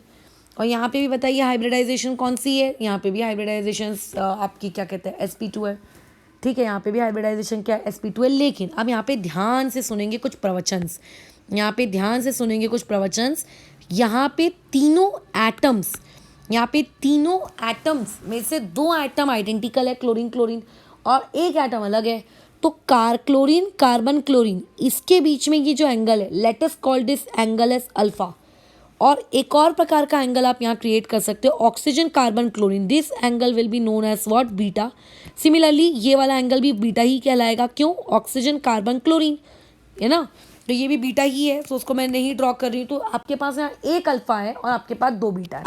ठीक है, अब अगर कोई तुमसे पूछेगा कि बीटा और अल्फा है, क्या ये बीटा और अल्फा इक्वल होगा, और अगर तुमने बोला कि हाँ ये तो sp2 हाइब्रिडाइजेशन है, sp2 हाइब्रिडाइजेशन में तो सारे एंगल्स बराबर होते हैं, तो सभी एंगल यहाँ पे 120 डिग्री के होंगे। तो ऐसा नहीं होता, 120 डिग्री के एंगल ये एक आइडियल कंडीशन है, और ये एक आइडियल कंडीशन तभी पॉसिबल है जब आपके सेंट्रल एटम के बाजू में पाए जाने वाले बॉन्डेड एटम्स कैसे हो, सेम हो। यहाँ तो आपने बॉन्डेड एटम बदल दिए, बराबर, आपने तो बॉन्डेड एटम बदल दिए, बराबर। तो यहाँ पे क्या हो जाएगा, यहाँ पे अब आपके bond angles alpha equal to beta नहीं होगा, और ना ही ये 120 डिग्री का होगा। तो यही तो है आपकी VSEPR थ्योरी। VSEPR थ्योरी कहती है कि आपके जो मल्टीपल बॉन्ड्स होते हैं, मल्टीपल बॉन्ड्स का मतलब जो पाई बॉन्ड, ट्रिपल बॉन्ड, ये वाले जो लोग होते हैं, डबल बॉन्ड ट्रिपल बॉन्ड वाले लोग, ये मल्टीपल बॉन्ड्स जो होते हैं रिपल्शन ज़्यादा लगवाते हैं किस पे, आपके सिंगल बॉन्ड पे। ठीक है, मल्टीपल बॉन्ड जो होते हैं रिपल्शन फील करवाते हैं किस पे, सिंगल बॉन्ड पे। तो अगर मल्टीपल बॉन्ड रिपल्शन दे रहा होगा, तो इसका मतलब ये इस अंदर की तरफ पुश हो रहा होगा, ये भी अंदर की तरफ पुश हो रहा होगा, और जब ये दोनों अंदर की तरफ पुश हो रहे होंगे तो ये दोनों अंदर की तरफ आ गए होंगे। तो इसका मतलब अल्फा जो कि 120 डिग्री होना चाहिए था, ये 120 डिग्री से घट जाएगा। और ऊपर वाले बीटा लोगों को भी जो 120 एक मिनट, अच्छा हाँ, इसमें 120 डिग्री होना चाहिए था, वो 120 डिग्री से क्या हो जाएगा, बढ़ जाएगा, बीटा क्या हो जाएगा, ग्रेटर देन 120 डिग्री। तो जो रिपल्शन लगाता है उसका बॉन्ड एंगल बढ़ जाता है, और जिस पे रिपल्शन लगता है उस बेचारे का बॉन्ड एंगल क्या हो जाता है, घट जाता है। ठीक है, उसका बॉन्ड एंगल क्या हो जाता है, घट जाता है। बस खत्म हो गई हमारी चीज़ें। चलो अब आगे बढ़ते हैं और क्वेश्चंस पे sp2 हाइब्रिडाइजेशन के। आपके पास मान लेते हैं एक H2SiO है, और वर्सेस में आप लोगों को दिया गया है Cl2SiO। हमें ये बातचीत करनी है कि दोनों में क्या डिफरेंस है। ठीक है, तो कैसे बातचीत करेंगे, तुम बोलोगे इधर भी सेंट्रल एटम सिलिकॉन, इधर भी सेंट्रल एटम सिलिकॉन, इधर में भी डबल बॉन्ड O, इधर में भी डबल बॉन्ड O, इधर में लेकिन 2 हाइड्रोजन, और इधर में यहाँ पे आपके पास 2 क्लोरीन। ये पहले तो स्ट्रक्चर पे बात हो गई। अच्छा, यहाँ पे हाइब्रिडाइजेशन कितनी होगी, sp2, यहाँ पे भी हाइब्रिडाइजेशन कितनी होगी, sp2। मतलब दोनों sp2 हैं। ओके, sp2 हैं तो ज्योमेट्री तो हमेशा क्या रहेगी, ट्रायंगुलर प्लेनर, या फिर आप उसको ट्राइगोनल प्लेनर भी कह सकते हो। तो पहले वाले की भी वही है, और दूसरे वाले की भी क्या है आप लोगों की ज्योमेट्री वही की वही है, ट्राइगोनल प्लेनर, दोनों की सेम ज्योमेट्री है। अच्छा, अब लेकिन सबसे ज़रूरी सूचना यहाँ पर रोल में आती है। वो रोल में ये आती है कि सिलिकॉन, इसका कॉन्फ़िगरेशन तुम्हें पता है, 14 एटॉमिक नंबर होता है, 1s2 2s2 2p6 3s2 3p6 लिख दूँ क्या? 3p6 लिख दूँ? नहीं, ऑब्वियसली नहीं। क्या आएगा? 3p2 और 3d0। यानी कि अगर यहाँ कार्बन होता तो बात अलग है, लेकिन यहाँ सिलिकॉन है। ये जो आपका सिलिकॉन होता है, इस सिलिकॉन के पास वैकेंट डी ऑर्बिटल्स होते हैं। जब भी आप सेंट्रल एटम के नाम पर किसी ऐसी स्पीशीज़ को यूज़ करो जो थर्ड पीरियड की है, जो फोर्थ पीरियड की है, तो थर्ड और फोर्थ पीरियड वालों के पास क्या होते हैं? वैकेंट डी ऑर्बिटल्स होते हैं। क्या होते हैं उन लोगों के पास? Vacant d orbital. और वैकेंट डी ऑर्बिटल होते हैं तो इसका मतलब क्या, ये हम लोग आगे बैक बॉन्डिंग में पढ़ेंगे इस चीज़ को, बट अभी थोड़ा सा एक जानकारी लेते हैं चलो, ताकि उस वक्त पता रहे कि अच्छा हाँ ये पढ़ा था हमने। तो इसके पास ना ऐसे वैकेंट डी ऑर्बिटल होते हैं, ये ऐसे वैकेंट डी ऑर्बिटल, ये उसके पास वैकेंट डी ऑर्बिटल है, ये यहाँ पे उसके पास वैकेंट डी ऑर्बिटल है। तो होता क्या है, जो क्लोरीन है, तुम तो जानते हो कि क्लोरीन के पास लोन पेयर होते हैं, अब भी अच्छे खासे। तो क्लोरीन क्या करता है, अपने लोन पेयर को सिलिकॉन के वैकेंट डी ऑर्बिटल में भेज देता है।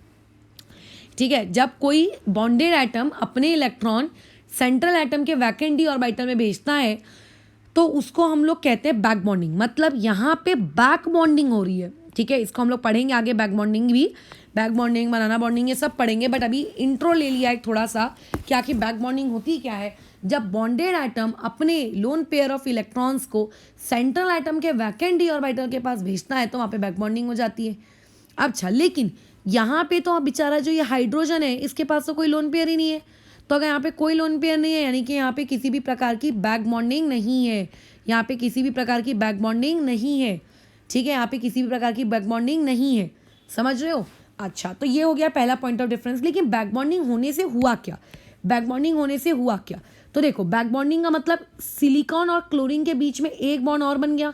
एक सिग्मा बॉन्ड तो पहले से ही था, एक और बॉन्ड बन गया। इसे पाई बॉन्ड नहीं कहना, एक और बॉन्ड बन गया, उसके लिए भले ही हम एक और दूसरी डंडी देंगे, लेकिन ये पाई बॉन्ड नहीं है। ये कौन सा बॉन्ड है? बैक बॉन्ड है।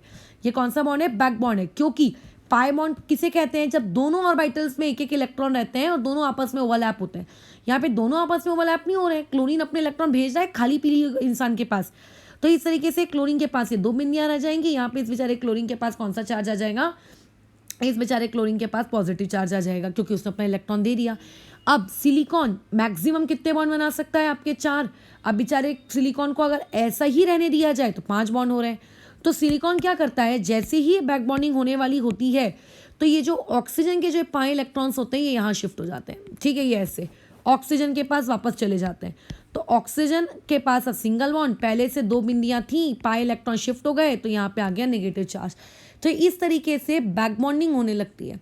ठीक है, तो इस वजह से यहाँ पर जो आपका SiO जो का जो डबल बॉन्ड होना चाहिए था, परमानेंट डबल बॉन्ड जो होना चाहिए था, वो आपका एक्वायर कर लेता है। क्या एक्वायर कर लेता है? सिंगल बॉन्ड वाले कैरेक्टरिस्टिक। मतलब for a short period of time वो क्या बन जाता है? Very very very short period of time वो क्या बन जाता है? एक सिंगल बॉन्ड। फिर वापस से ऑक्सीजन अपने इलेक्ट्रॉन यहाँ देता है। ठीक है, मतलब ये प्रोसेस बार बार चलती रहती है। ये इलेक्ट्रॉन वापस से यहाँ आएंगे, फिर वापस से क्लोरीन अपना इलेक्ट्रॉन सिलिकॉन से ले लेगा और वापस से ये चीज़ किस में कन्वर्ट हो जाएगी? ये ऑक्सीजन डबल बॉन्ड में, यहाँ पे सिलिकॉन और यहाँ पे ये इस तरीके के क्लोरीन में, ये वापस से ये चीज़ इसमें कन्वर्ट हो जाएगी। ये लो, तो ये चीज़ होती रहती है, बट थोड़े से वक्त के लिए ही भले, बट आपके ऑक्सीजन और सिलिकॉन के बीच में क्या हो गया? आप लोगों ने क्या कर लिया? उसने एक्वायर कर लिया सिंगल बॉन्ड कैरेक्टर। लेकिन जो बाजू वाला SI डबल बॉन्ड O है, इसमें कभी भी नो सिंगल बॉन्ड कैरेक्टर, यहाँ पे कोई भी सिंगल बॉन्ड कैरेक्टर नहीं आया। यहाँ पे क्यों सिंगल बॉन्ड कैरेक्टर नहीं आया? क्योंकि यहाँ बैक बॉन्डिंग ही नहीं हुई। बराबर, H2SiO में किसी भी प्रकार की कोई बैक बॉन्डिंग नहीं हुई, क्योंकि हाइड्रोजन के पास इलेक्ट्रॉन देने के लिए नहीं था। इसीलिए H2SiO में जो सिलिकॉन और ऑक्सीजन का बॉन्ड होता है वो बिल्कुल भी सिंगल बॉन्ड वाला नहीं होता। और Cl2SiO में वो उसके अंदर आपका क्या होता है? सिंगल बॉन्ड कैरेक्टर होता है। सिंगल बॉन्ड कैरेक्टर है, इसका मतलब वो purely double bond, not a pure double bond. Not a pure double bond, कभी सिंगल कभी डबल, कभी सिंगल कभी डबल, तो वो आपका प्योर डबल बॉन्ड नहीं है, ठीक है। और यहाँ पे ये जो आपका H2SI है, ये आपका एकदम 100% प्योर डबल बॉन्ड है, ठीक है। ये 100% क्या है, प्योर डबल बॉन्ड है। 100% क्या है, प्योर डबल बॉन्ड है, बराबर बराबर 100% क्या है, प्योर डबल बॉन्ड है, ठीक है। अच्छा, और अगर ये 100% प्योर डबल बॉन्ड है तो ये क्या होगा, आप लोगों का सिलिकॉन और ऑक्सीजन के बीच का जो ये बॉन्ड होगा ये ज़्यादा स्ट्रांग होगा, और ये वाला बॉन्ड कैसा होगा आप लोगों का, यहाँ पे ये बॉन्ड वीक होगा। क्यों वीक होगा, क्योंकि उसके अंदर उसका डबल बॉन्ड कैरेक्टरिस्टिक परमानेंट ही नहीं है, कभी सिंगल आता है, कभी डबल आता है, कभी सिंगल आता है, कभी डबल आता है। इसीलिए SI O double bond O वो ज़्यादा स्ट्रांग होगा, ये ज़्यादा वीक होगा। अगर ये ज़्यादा स्ट्रांग होगा तो इसको तोड़ने के लिए बॉन्ड डिसोसिएशन एनर्जी भी ज़्यादा लगेगी, और इसको तोड़ने के लिए बॉन्ड डिसोसिएशन एनर्जी भी कम लगेगी। आगे आप एक कंसेप्ट पढ़ोगे बॉन्ड ऑर्डर, मैं अभी नहीं बता रही हूँ क्या होता है, बट याद रखना H2SiO में बॉन्ड ऑर्डर 2 होगा, और Cl2SiO में जो बॉन्ड ऑर्डर होगा वो लेस देन 2 होगा, ठीक है। आगे बॉन्ड ऑर्डर क्या होता है ये तुम पढ़ोगे। इस तरीके से क्वेश्चन आ जाते हैं कभी कभी कि H2SiO में और Cl2SiO में क्या डिफरेंस है। तो जब भी आपको ऐसा दिखे कि आपका सेंट्रल एटम थर्ड पीरियड का है, फोर्थ पीरियड का है, और उसका जो बॉन्डेड एटम है वो बॉन्डेड एटम इलेक्ट्रॉन रिच है, तो वहाँ पे बैक बॉन्डिंग का एक पॉसिबिलिटी हो सकती है, ठीक है। वहाँ पे एक बैक बॉन्डिंग की पॉसिबिलिटी भी क्या हो सकती है, ठीक है। अच्छा, तो अभी जैसे हम लोग नेक्स्ट में आ जाते हैं, नेक्स्ट वाली स्पीशीज़ और हमारे पहचान में कोई है, तो अब आते हैं हम लोग sp3 हाइब्रिडाइजेशन में।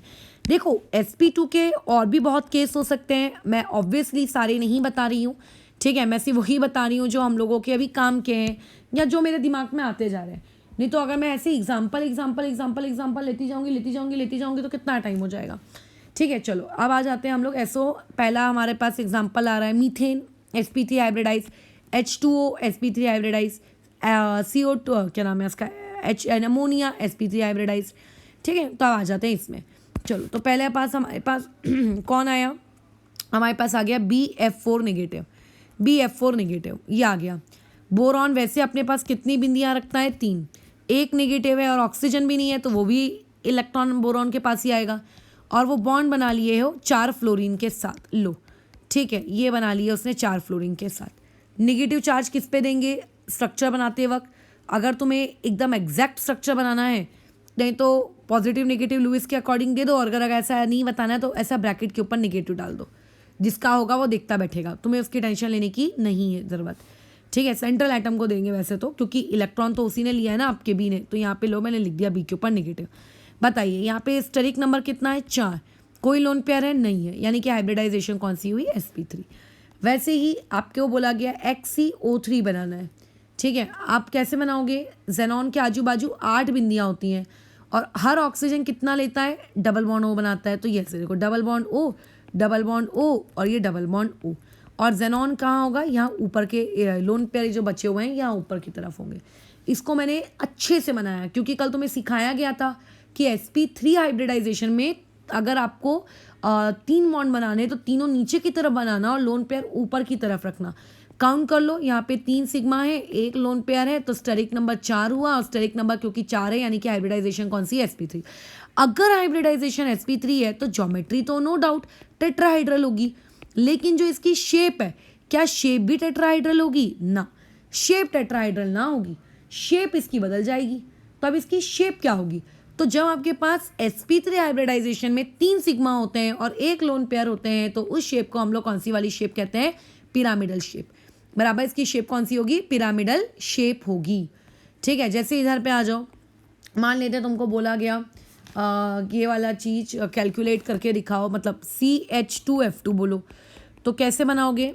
अब आपके पास H2F2 ऐसे है, तो आपके टेट्राहाइड्रल में क्या होता है, टेट्राहाइड्रल में क्या होता है, 2 चीज़ें आपके पास आपके प्लेन में होती हैं, और जो बचे हुए 2 होते हैं वो आप लोगों के कैसे होते हैं, एक आपके मुंह के सामने आ रहे होंगे, जैसे अगर आपकी मोबाइल है तो एक एटम बाहर की तरफ आ रहा होगा और दूसरा एटम आपके मोबाइल के पीछे की तरफ निकल रहा होगा। तो जो बाहर की तरफ आ रहा होता है उसको हम लोग केमिस्ट्री की भाषा में इस तरीके से, जो पीछे की तरफ जा रहा है उसको डैश से डिनोट करते हो, जो सामने की तरफ आ रहा है उसको इस तरीके से वेज से डिनोट करते हैं। This representation is known as wedge, and this representation is known as what dash. ठीक है, बराबर है। अच्छा, अब तुम बोलोगे कि यहाँ पे हाइब्रिडाइजेशन कितनी है, तुम बोलोगे sp3। ज्योमेट्री क्या है, तुम्हारे मुंह से निकलेगा टेट्राहाइड्रल, इसकी ज्योमेट्री है टेट्राहाइड्रल। गलत। बराबर बराबर, इसकी ज्योमेट्री क्या है, टेट्राहाइड्रल। ठीक है, इसकी ज्योमेट्री क्या है, टेट्राहाइड्रल, ऐसा तुमने कहा। गलत। क्यों गलत, क्योंकि ये ज्योमेट्री टेट्राहाइड्रल होगी, बॉन्ड एंगल 109.28 मिनट्स होगा। ये तब कहा जाता है जब सेंट्रल एटम के आजू बाजू लगने वाले सारे ही एटम सेम हो। यहाँ तो डिफरेंट है। इसका मतलब ये जो टेट्राहाइड्रल है वो टेट्राहाइड्रल जैसा दिखेगा बट एग्जैक्ट टेट्राहाइड्रल नहीं होगा, तो इसीलिए हम इसे कहेंगे डिस्टॉर्टेड या इर्रेगुलर टेट्राहाइड्रल। डिस्टॉर्टेड या फिर क्या कहेंगे, इर्रेगुलर टेट्राहाइड्रल। यानी कि आप सिर्फ लोन पेयर है कि नहीं है इसके बेसिस पे नहीं बोल देना। ठीक है, ये भी देखना कि वहाँ पे आजू बाजू जो है आप लोगों के जो एटम्स हैं वो कैसे हैं। अच्छा, अब आती है बॉन्ड एंगल के बारे में बात। तो जब आपने कल पढ़ा था आइडियली sp3 हाइब्रिडाइजेशन में आइडियली बॉन्ड एंगल होना चाहिए 109.28 मिनट्स। ठीक है, क्या यहाँ पर इन सभी के बीच में वही एंगल होगा? तो ये आइडियल बॉन्ड एंगल तब होता है जब चारों एटम सेम हो। यहाँ चारों एटम सेम नहीं है और यहाँ पे चारों बॉन्ड एंगल भी सेम नहीं है। देखो ये बॉन्ड कौन सा वाला है, ये फ्लोरीन कार्बन और हाइड्रोजन के बीच का बॉन्ड होगा। तो let us denote this bond as alpha. और दूसरा बॉन्ड एंगल आपको कहाँ मिलेगा? दूसरा बॉन्ड एंगल आपको यहाँ मिलेगा फ्लोरीन कार्बन एंड हाइड्रोजन। अच्छा एक मिनट, हाँ फ्लोरीन कार्बन एंड हाइड्रोजन। तुम बोलोगे कि नहीं ये तो दोनों सेम होने चाहिए, आप डिफरेंट क्यों बोल रहे हो? देखो ये पीछे की तरफ क्योंकि जा रहा है और ये सामने की तरफ आ रहा है। ठीक है, अच्छा अब आगे बात करते हैं हम लोग। अब देखिए वहाँ पे हो क्या रहा है, अब आगे हम लोगों को देखना है। कार्बन है, हाइड्रोजन है और फ्लोरीन है, तीन चीज़ें हम लोगों के पास हैं। तो यहाँ पे हमें डिसाइड करना है कि अल्फ़ा क्या 109 से बड़ा होगा कि छोटा होगा, बीटा 109 से छोटा होगा कि बड़ा होगा।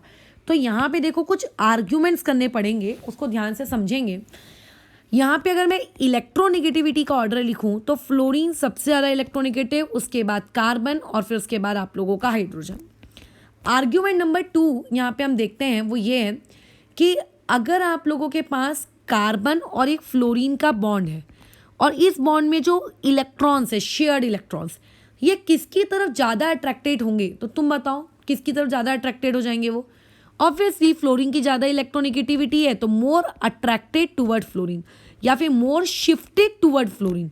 बराबर, फ्लोरीन की तरफ वो ज़्यादा शिफ्टेड होंगे। अच्छा हाँ, ये बात तो आप सही कह रहे हो। अच्छा लेकिन अब अगर मान लेते हैं मैं इसकी बात करती हूँ कार्बन और हाइड्रोजन की, तो क्योंकि कार्बन की इलेक्ट्रोनेगेटिविटी ज़्यादा है तो इस बार जो शेयर्ड इलेक्ट्रॉन्स हैं वो किसकी तरफ ज़्यादा अट्रैक्टेड होंगे? ज़्यादा अट्रैक्टेड होंगे वो कार्बन के प्रति, कार्बन की तरफ वो ज़्यादा क्लोज होंगे। बराबर, अच्छा ये बात भी समझ में आती है। अब इसमें होगा क्या? इससे होगा ये कि यहाँ पर देखो कार्बन के ऊपर इलेक्ट्रॉन डेंसिटी बढ़ रही है, ये इस तरफ इलेक्ट्रॉन की डेंसिटी बढ़ रही है और यहाँ पे भी इलेक्ट्रॉन की डेंसिटी बढ़ रही है क्योंकि हाइड्रोजन इलेक्ट्रॉन लेना नहीं चाह रहा है।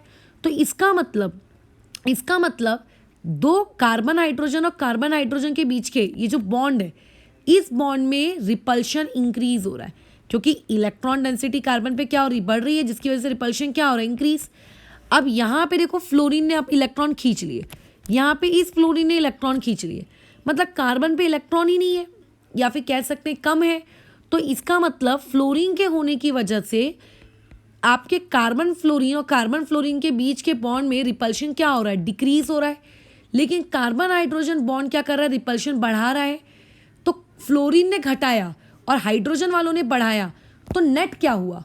नेट आपके एक्सपेरिमेंट से पता चलता है, नेट ये पता चला कि कार्बन हाइड्रोजन की वजह से ना थोड़ा सा आप लोगों का ये वाला जो बॉन्ड एंगल है, ये वाला जो बॉन्ड एंगल है, ये वाला जो बॉन्ड एंगल था आप लोगों का, एक मिनट इसमें ना, ये एक मिनट, मैंने यहाँ पे एक हाइड्रोजन दे दिया, रुको, ये आपका फ्लोरीन है, सॉरी यार, हाँ ये वाला, इसको लेके बात करनी थी मुझे। हाँ अब यहाँ पे इस पूरी आर्ग्यूमेंट चेंज करनी पड़ेगी। चलो ठीक है, इसको यहाँ पे हटाते हैं, ये ऐसा डैश पोजीशन पे होगा। हाँ इलेक्ट्रॉन्स फ्लोरीन की तरफ होंगे। तो देखो ये तीन लोग मिलके क्या कर रहे हैं, रिपल्शन को घटा रहे हैं और अकेला हाइड्रोजन क्या कर रहा है, आप लोगों का रिपल्शन बढ़ा रहा है। अब रिपल्शन बढ़ता है, रिपल्शन बढ़ना तो नहीं चाहिए, रिपल्शन को तो बल्कि क्या होना चाहिए, मिनिमाइज होना चाहिए। तो ये बढ़े हुए रिपल्शन की वजह से क्या होगा, बढ़े हुए रिपल्शन की वजह से ये हो जाएगा कि हल्का सा ये जो बॉन्ड एंगल है आप लोगों का, ये रिपल्शन को कम करने के लिए ये इधर खिसकेगा, ठीक है, वो इधर खिसकेगा। और अगर वो खिसकेगा तो आपका जो बीटा है वो 109.28 से घटेगा। अब अगर ये इधर खिसका और इसको स्पेस मिल गई तो इसीलिए आपका जो अल्फ़ा है वो 109.28 से क्या हो जाएगा, बढ़ जाएगा, ठीक है, वो क्या होगा 109.28 से बढ़ जाएगा। फिर आते हैं नेक्स्ट आप लोगों के और कौन सी हाइब्रिडाइजेशन है। अच्छा, इसमें एक बहुत इंपॉर्टेंट नोट है, आपके पास हाइड्रोजन पर ऑक्साइड नामक एक चीज़ होती है जिसको हम लोग कहते हैं H2O2, हाइड्रोजन पर ऑक्साइड यू हैव, और दूसरा होता है आपके पास O2F2। अब ये याद रखना है, हाइड्रोजन पर ऑक्साइड को हम लोग बुक लाइक स्ट्रक्चर कहते हैं। हाइड्रोजन पर ऑक्साइड का स्ट्रक्चर कैसा होता है, बुक लाइक। जैसे अगर तुमने अपनी किताब को खोल के रखा है तो एक लेफ्ट साइड होता है, एक राइट साइड होता है, और एक क्रीज होती है जहाँ से वो दोनों पेजेस एक दूसरे से ज्वाइन है।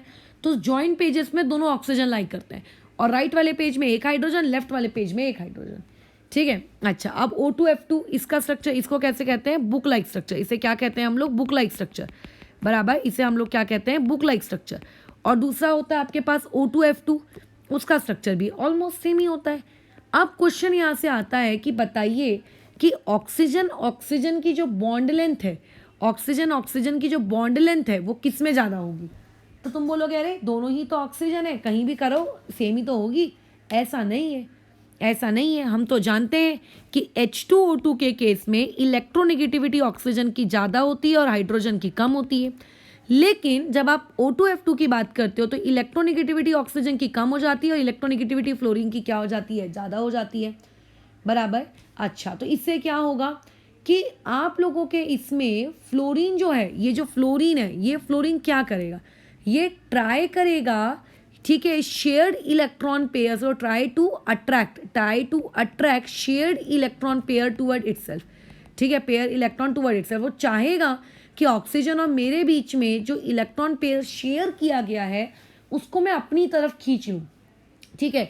इसकी वजह से जब इलेक्ट्रॉन्स स्लाइटली फ्लोरीन की तरफ शिफ्ट हो जाएंगे तो O2F2 में या आपका ऑक्सीजन है जो ये इलेक्ट्रॉन क्या हो जाएगा, डेफिशिएंट हो जाएगा। और अगर ये स्पीशीज़ इलेक्ट्रॉन डेफिशिएंट हो गई, तो इलेक्ट्रॉन डिफिशिएंट होने से वो क्या करेगी, वो ये करेगी कि ऑक्सीजन जो है वो खुद ही के वो ऑक्सीजन अपने ही लोन पेयर्स को अट्रैक्ट करना शुरू करेगा in order to compensate this deficiency, ठीक है, इस डिफिशियंसी को कंपनसेट करने के लिए, in order to compensate the deficiency, वो क्या करेगा, अट्रैक्ट करने लगेगा लोन पेयर को। अब जब वो लोन पेयर को पास लाने लगेगा तो लोन पेयर क्या करेंगे, रिपल्शन करवाएंगे, ठीक है। This is a lone pair क्या हो जाएगा आप लोगों का, वो हो जाएगा क्या कहते हैं, पास आने लगेंगे। अब पास आने लगेंगे तो जिसकी वजह से O और O के बीच का जो बॉन्ड है वो क्या होने लगेगा, डिक्रीज होने लगेगा, खत्म। तो ये इसका बॉन्ड लेंथ यहाँ पे क्या होता है आप लोगों के इसमें ज़्यादा होता है। तो ये आपको एक GK फैक्ट था जो पता होना चाहिए, और कुछ भी नहीं। हाँ, अब इसमें एक और GK फैक्ट है जो भी पता होना चाहिए, दैट इज़ H2O2 का जब आप स्ट्रक्चर बनाते हो, ठीक है, जब आप H2O2 का स्ट्रक्चर बनाते हो तो H2O2 के स्ट्रक्चर में बॉन्ड एंगल कितना होता है, ठीक है। H2O2 का जब हम स्ट्रक्चर बनाते हैं तो बॉन्ड एंगल कितना होता है, देखिए यहाँ पे आप लोगों को ये जो H2O2 है, ये वाला जो बॉन्ड एंगल, ये बॉन्ड एंगल कितना होता है, 94.8 के आसपास, ठीक है। ये बस तुम्हें याद रखना है, ठीक है, बराबर। इसको क्या रखना है, 94.2, बस खत्म, और ज़्यादा कुछ भी नहीं, ठीक है। अब ये किसके बीच का बॉन्ड एंगल है, ये OH के बीच का बॉन्ड एंगल है। किसके बीच का बॉन्ड एंगल है, OH के बीच का बॉन्ड एंगल है, ठीक है। इस चीज़ को तुम ऐसा समझो कि आपके पास एक बुक है, बुक ऐसी दिखती है ना, ये देखो, ये ऐसी दिखती है ना बुक, ये एक बुक है, ये ऐसी बुक है। इस बुक की मार्जिन पे O है, ये O है, ये दोनों के बीच की बॉन्ड लेंथ है, इधर एक हाइड्रोजन, इधर एक hydrogen, and we are talking about 94 degree. So 94 degree is what, 94 degree क्या है आपका, ये वाला बॉन्ड एंगल है, ठीक है, ये वाला बॉन्ड एंगल है आपका कौन, आपका ये 94 डिग्री। तो जैसे अभी NO के केस में तुमने बॉन्ड एंगल याद रखा, तुम्हें इसके केस में भी बॉन्ड एंगल क्या करना है, याद रखना है, ठीक है, आपको याद रखना है। अब इसमें क्वेश्चन आ जाता है पेपर में, जस्ट असर्शन रीजनिंग है इसमें, ठीक है, वो ये आ जाता है कि H2O में बॉन्ड एंगल कितना था, H2O में बॉन्ड एंगल कितना था, वो बोलता है H2O में बॉन्ड एंगल था ना 109.28, और उसके बाद आप लोगों का जो H2O2 है उसमें क्या कहते हैं आप लोगों का बॉन्ड एंगल कितना हो गया 92 डिग्री। तो पूछता है ऐसा क्यों हुआ, ठीक है, वो बोलता है बॉन्ड एंगल क्यों हुआ, क्योंकि दोनों ऑक्सीजन के इलेक्ट्रॉन्स एक दूसरे को रिपल कर रहे हैं, रिपल्शन के लिए अब वो ऊपर से इलेक्ट्रॉन खींचा भी जा रहा है आपका, तो देयरफॉर वो उसमें क्या हो जाता है, बॉन्ड एंगल आप लोगों का अट्रैक्ट हो गए, बॉन्ड लेंथ घट रही है, जिसकी वजह से वो एक दूसरे को क्या कर लेंगे, एंगल को डिक्रीज कर लेंगे, ठीक है। अच्छा, अब यहाँ पे बात आती है हाइब्रिडाइजेशन की। तो देखो ये ऑक्सीजन इधर से सिग्मा बनाया, इधर से एक सिग्मा बनाया और 2 लोन पेयर रखा है, तो यहाँ पे हाइब्रिडाइजेशन क्या होगी आप लोगों की, क्या होगी sp3, ठीक है। तो ये कि sp3 का एग्जाम्पल था, इसीलिए इसको इस पार्ट में पढ़ाया गया है, ठीक है, ये क्योंकि sp3 का पार्ट था इसीलिए उसने डाल दिया। अगर ये sp3 का नहीं होता तो फिर इसको मैं अलग से एक्सप्लेन करके देती। अब लगे तो एक क्वेश्चन ही हम बना लेते हैं।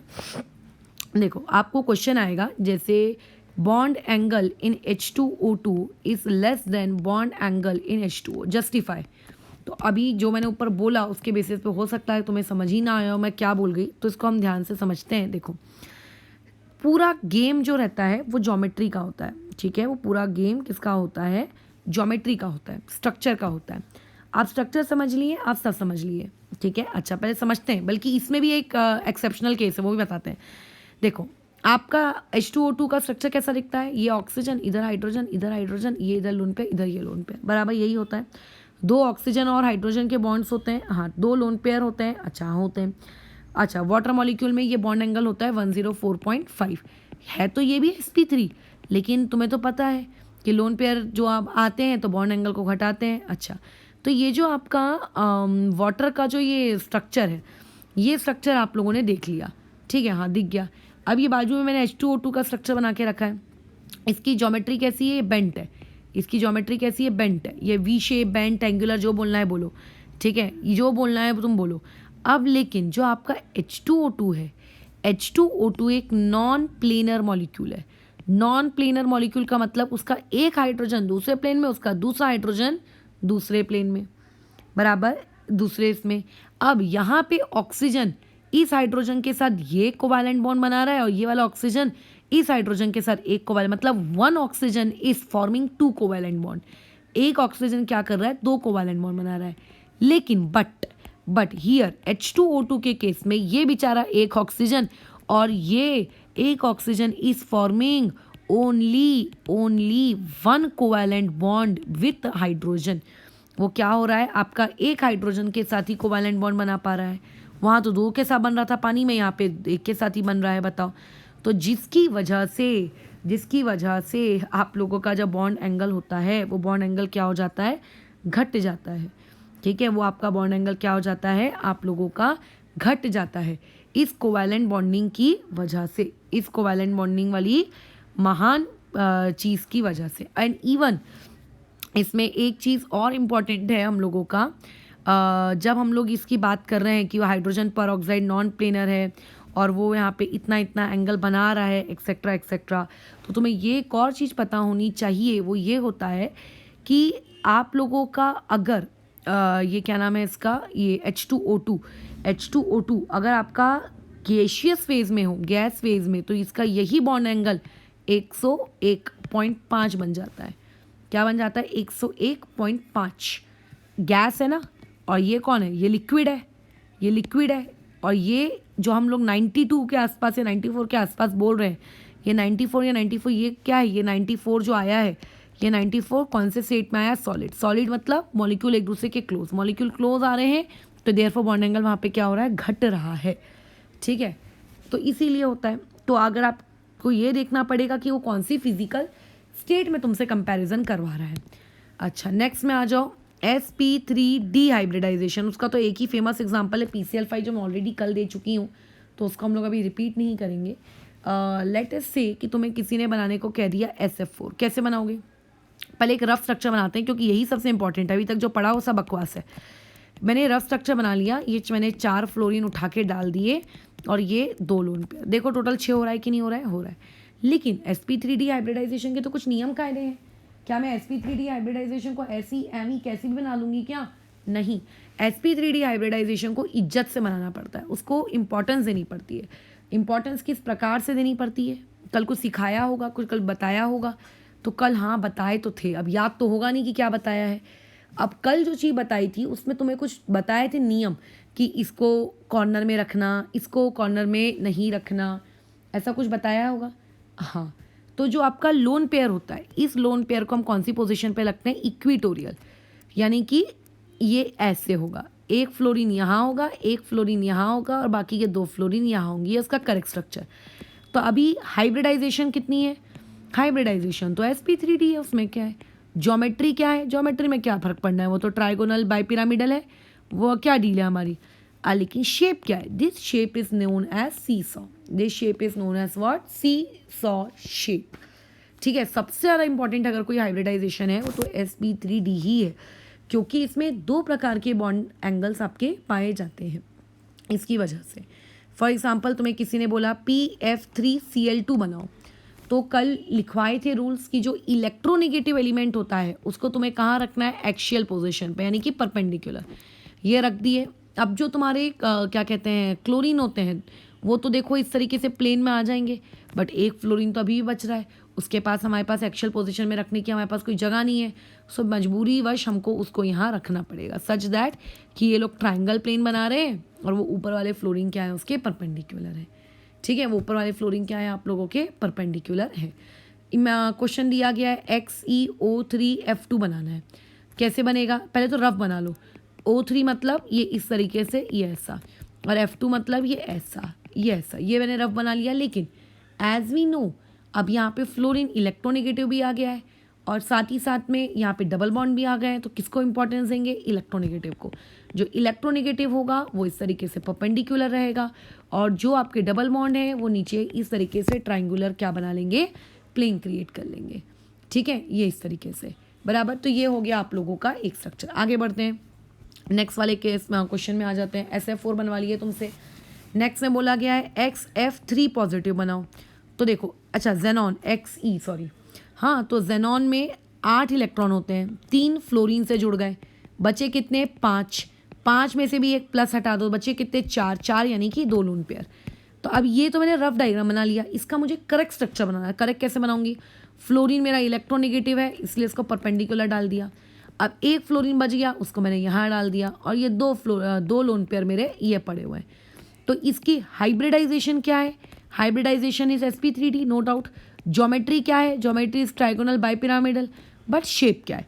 शेप में लोन पेयर को इज्जत नहीं दी जाती, so it is known as what? T shape. कल लिखवाया था कि अगर sp3d हाइब्रिडाइजेशन में 2 लोन पेयर आ जाए तो शेप को कौन सी शेप कहते हैं? टी शेप कहते हैं। वैसे ही यहाँ पे मान लेते हैं बोला जाए तुम लोगों को I3 निगेटिव। अब हम में से कई लोगों को लगता है कि I3 निगेटिव हाँ चलो बनाते हैं, तो इसका तो मैंने तुम लोगों को स्ट्रक्चर भी बनवा चुकी हूँ। जब हम लोग लेविस का डॉट स्ट्रक्चर पढ़ रहे थे तो उस लेविस के डॉट स्ट्रक्चर में ठीक है आप लोगों को लेविस का डॉट स्ट्रक्चर पढ़ाया गया है। कैसा था? आई इधर पे ये ऐसे, फिर यहाँ पे आई, इधर पे ये ऐसे, फिर यहाँ पे अगेन एक आई, यहाँ पे ये चीज़ ऐसे, ऐसा दिखता है बराबर। अच्छा, इस आई का जरा हाइब्रिडाइजेशन निकालो। 3 लोन पेयर है और 2 सिग्मा है, तो ये 5 हो गया। 5 यानी कि sp3d। अब तुम बोलोगे कि यहाँ पे ज्योमेट्री क्या है, तो देखो ज्योमेट्री तो अभी भी TPB यानी कि ट्राइगोनल बाइपिरामिडल ही रहेगी, लेकिन अब इसकी बात आती है शेप पे। तो अगर एक लोन पेयर था तो तुमने उसको सीसॉ कहा, 2 लोन पेयर थे तो तुमने उसको अभी भी ऊपर टी शेप कहा। जब आपके पास लोन पेयर की संख्या 2 से ज़्यादा यानी कि 3 हो जाए तब वो ज्योमेट्री को ना चाहते हुए भी कौन सा बनना पड़ता है? लीनियर। ठीक है, लीनियर यानी कि सिर्फ SP में आपको मिलेगा, ऐसा नहीं होता। एक और एग्जांपल देखते हैं लीनियर का। एक आप बनाओ ICl2 नेगेटिव और दूसरा आप बना लो ICl2 पॉजिटिव। देखो कितना फ़र्क पड़ता है। ICl2 नेगेटिव मतलब आई के आजू बाजू में पहले से 7 होती थी, अब टोटल बिंदियां वहाँ पे कितनी हो गई हैं, अब 8 हो गई हैं। 2 क्लोरीन, ये ऐसे। तो कितने लोन पेयर हो गए, 1 lone pair, 2 lone pair, 3 lone pair. 3 lone pair plus आपके 2 सिग्मा बॉन्ड इक्वल टू 5, यानी कि हाइब्रिडाइजेशन बराबर sp3d और आपकी ज्योमेट्री बराबर ट्राइगोनल बाइपिरामिडल। लेकिन शेप क्या होगी, shape will be what, linear, क्योंकि 3 लोन पेयर आ गए। अब ICl2 पॉजिटिव पे बात करो तो आई के आजू बाजू 7 इलेक्ट्रॉन होते थे और उसमें से भी तुमने एक निकाल दिया, तो बचे कितने बोलो, 6। तो 6 के लिए मैंने 6 बिंदियां बना दी, उनमें से मैंने 2 को क्लोरीन से जोड़ दिया, ये लो। तो अभी लोन पेयर कितने हैं, 2 हैं। 2 लोन पेयर प्लस आप लोगों का 2 सिग्मा। एक मिनट ना, मैंने कुछ गलती कर दी ऐसा लग रहा है। 1 2 3 4 5 6,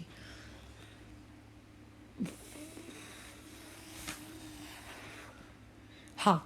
तो अभी एक टोटल कितना हो रहा है, 4। अब ये टोटल 4 हो रहा है, यानी कि ये कितना आ गया, sp3। अब अगर ये sp3 है तो इसकी जो ज्योमेट्री होगी वो कितनी होगी, टेट्राहाइड्रल, बट इसकी शेप क्या लिखेंगे, तो sp3 के नियमों को फॉलो करो। कैसे लिखते हैं, आई, इधर ये Cl, इधर ये Cl, ऊपर में एक पेयर, इधर में एक पेयर। तो this shape is known as what, V shape, या फिर कौन सी शेप कहते हैं इसे हम लोग, बेंट शेप। ठीक है, तो इस तरीके से तुम लोगों को शेप बनाने आनी चाहिए, क्योंकि करेक्ट शेप जब बनानी आती है तो ही आप डाइपोल मोमेंट से रिलेटेड आगे क्वेश्चन कर पाओगे।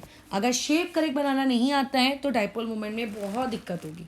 लाइक आपको ड्रॉ करना है PF6 नेगेटिव, आपको ड्रॉ करना है ALF63 नेगेटिव। कैसे ड्रॉ करेंगे, फॉस्फोरस के बाजू में वैसे भी 5 होते हैं, एक और ले आया उसने 6, और 6 के साथ 6 बॉन्ड भी बना रहा है। 6 बॉन्ड किसमें होते हैं, sp3d2 हाइब्रिडाइजेशन में होते हैं। और sp3d2 हाइब्रिडाइजेशन में 6 लोगों को लगाना है, 6 के 6 सिमेट्रिकल है, तो वो तो बहुत ही प्यारी हाइब्रिडाइजेशन है, जहाँ नीचे से देखने पे आपको स्क्वायर लगती है और परपेंडिकुलर में ऐसे 2 फ्लोरीन लगते हैं। खत्म हो गया सवाल। ठीक है, कौन सी शेप, ऑक्टाहाइड्रल। ज्योमेट्री कौन सी, ऑक्टाहाइड्रल। ALF63 नेगेटिव, AL के आजू बाजू 3 होते हैं, 3 तुम लेकर आ गए हो, 6 हो गए, और 6 बॉन्ड भी तुमने बना लिए। तो कैसा होगा, हर स्क्वायर के वर्टेक्स पे रहेंगे ये लोग, और एक आप लोगों के ऐसे परपेंडिकुलर भी रहेंगे। तो ये भी हो गया ऑक्टाहाइड्रल। तो अब उतनी ज़्यादा ज्योमेट्रीज नहीं बची बताने लायक, लेकिन आ जाते हैं जो जो बच गई हैं उस पर। अब आप लोगों को जैसे किसी ने बोला XeOF4 बनाओ, तो कैसे बनाओगे, पहले तो देखो, जेनॉन ऑक्सीजन के साथ डबल बॉन्ड बनाएगा और 4 फ्लोरीन के साथ सिग्मा बना लेगा। ऐसा करके जेनॉन का टोटल वो 8 कंप्लीट हुआ क्या, नहीं हुआ। क्यों, 1 2 3 4 5 6, ये 7 8। अब यहाँ पे हाइब्रिडाइजेशन ये कौन सी है, अब वो देखो, 4 सिग्मा, 5 सिग्मा और 1 लोन पे, यानी कि 6। ये sp3d2 हाइब्रिडाइजेशन का केस है। अब अगर इसमें कल मैंने बताया था कि sp3d2 में अगर 1 लोन पेयर आ जाए तो 1 लोन पेयर को तुम कहीं भी रख दो, चलता है, कोई फर्क नहीं पड़ता। लेकिन हम लोग अभी यहाँ कहाँ रखेंगे, उसको ऐसे नीचे रख देंगे, या फिर ऑक्सीजन को नीचे रखते, लोन पेयर को ऊपर रख देते। क्यों ऐसा कर रहे हैं, क्योंकि नीचे चारों फ्लोरीन रहेंगे तो सिमिट्री है ना, एक सिमिट्रिसिटी है, इस वजह से बराबर, क्योंकि वहाँ पे क्या है, सिमिट्रिसिटी है। इसकी जो ज्योमेट्री है, ज्योमेट्री क्या होगी, स्क्वायर बाय पिरामिडल। लेकिन अब जो इसकी शेप होगी वो होगी स्क्वायर पिरामिडल, क्योंकि नीचे से तो लोन पेयर आ गया ना, तो इसकी शेप क्या होगी, स्क्वायर पिरामिडल। इसकी शेप क्या होगी, square pyramidal. Just like you have ICl4। Iodine के आजू बाजू 7 बिंदियाँ होती हैं, उन 7 बिंदियों में से आपने 4 बनानी है बॉन्ड, ये बना लिए मैंने 4 बॉन्ड। अब 5 6 बज गई, ये लो 5 6, 7वीं बज गई, ये अकेला अकेला। अब मैं बोलूँगी यहाँ पे आओ जरा देखो, अपन अपना गिनते हैं कि इसकी शेप क्या है। तो इसकी शेप को तुम क्या बोलोगे कि नीचे में तो इसको तो काउंट ही नहीं करते ना हाइब्रिडाइजेशन में, तो सिर्फ ये क्या हो जाएगा आप लोगों का, ये भी SP, स्क्वायर पिरामिडल दिख रहा है एक स्क्वायर के जैसे, और ऊपर में एक पिरामिडल भी है। अच्छा, उसके बाद नेक्स्ट आ जाते हैं, लेट्स से आपके पास ये वाली चीज़ है। अब कल को तुम्हें स्ट्रक्चर बनाने को बोला जाए XeO6F4 नेगेटिव का, कई लोग ना इसका गलत इनकरेक्ट स्ट्रक्चर कुछ इस प्रकार से बनाते हैं। देखो, ये उनकी आदत होती है कि जहाँ भी ऑक्सीजन दिखे सबरे ऑक्सीजन को ये इस तरीके से डबल बॉन्ड में ठूस दो, ये उनकी आदत होती है, पता नहीं क्यों। बट तुमको बताया गया है कि ऑक्सीजन के साथ ये देखा करो कितने निगेटिव आ रहे हैं, जितने निगेटिव आ रहे हैं, ठीक है, जितने निगेटिव आ रहे हैं उतने ऑक्सीजन आपके पास कौन से वाले होंगे, उतने ऑक्सीजन आपके पास कौन से वाले होंगे, ओ निगेटिव के फॉर्मेट वाले होंगे। और जिनके लिए निगेटिव नहीं बच रहा है वो डबल बॉन्ड ओ वाले फॉर्मेट के होंगे। ठीक है, वो कौन से वाले फॉर्मेट के होंगे, डबल बॉन्ड ओ।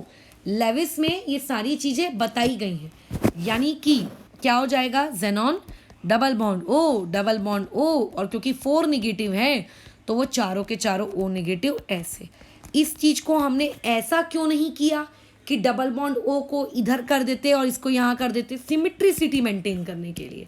ठीक है, और इस पर्टिकुलर आयन को कहा जाता है परजेनिक आयन। और अगर मैं यहाँ पे इस पर्टिकुलर चीज़ में 4 हाइड्रोजन लगा दूँ, यानी कि H4XeO6, तो ये बन जाएगा आपका परजेनिक एसिड। ठीक है, इसको कहेंगे परजेनेट आयन, और ये बन जाएगा परजेनिक एसिड।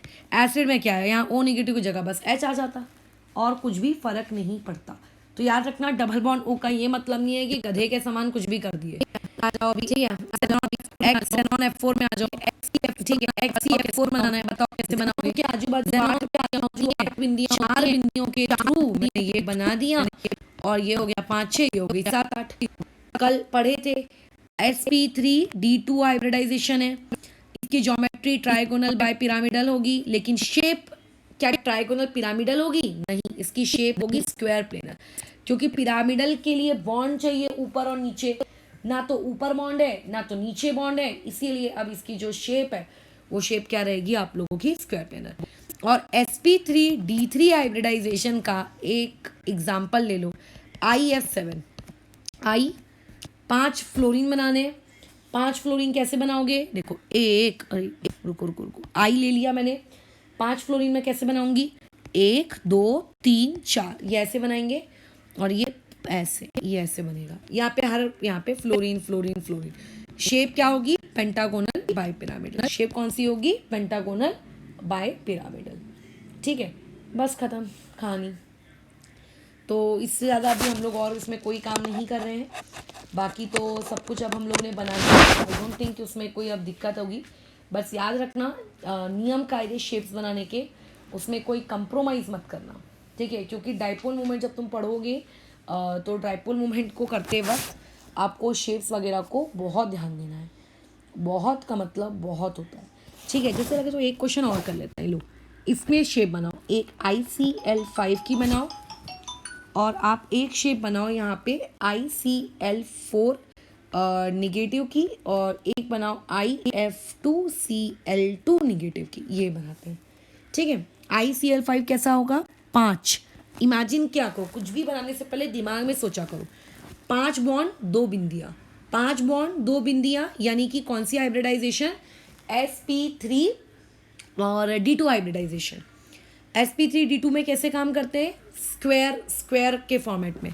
तो यानी कि आपके 5 में से 4 क्लोरीन ऐसे कॉर्नर में होंगे, बराबर, एक क्लोरीन ऊपर नीचे कहीं भी लगाना चाहते हो लगा लो, और एक लोन पेयर ऐसे, बराबर। लोन पेयर के आजू बाजू गोला नहीं भी बनाओगे तो भी चलेगा।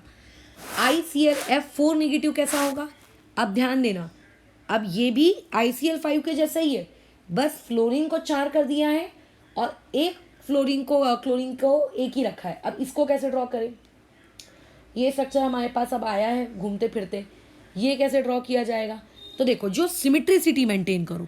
ठीक है, 4 फ्लोरीन है, 4 कॉर्नर में डाल दो, तुम्हें लगेगा 3 फ्लोरीन कॉर्नर में डाल के 1 क्लोरीन डाल देते हैं, ऐसा मत करो, सिमिट्री मेंटेन करो।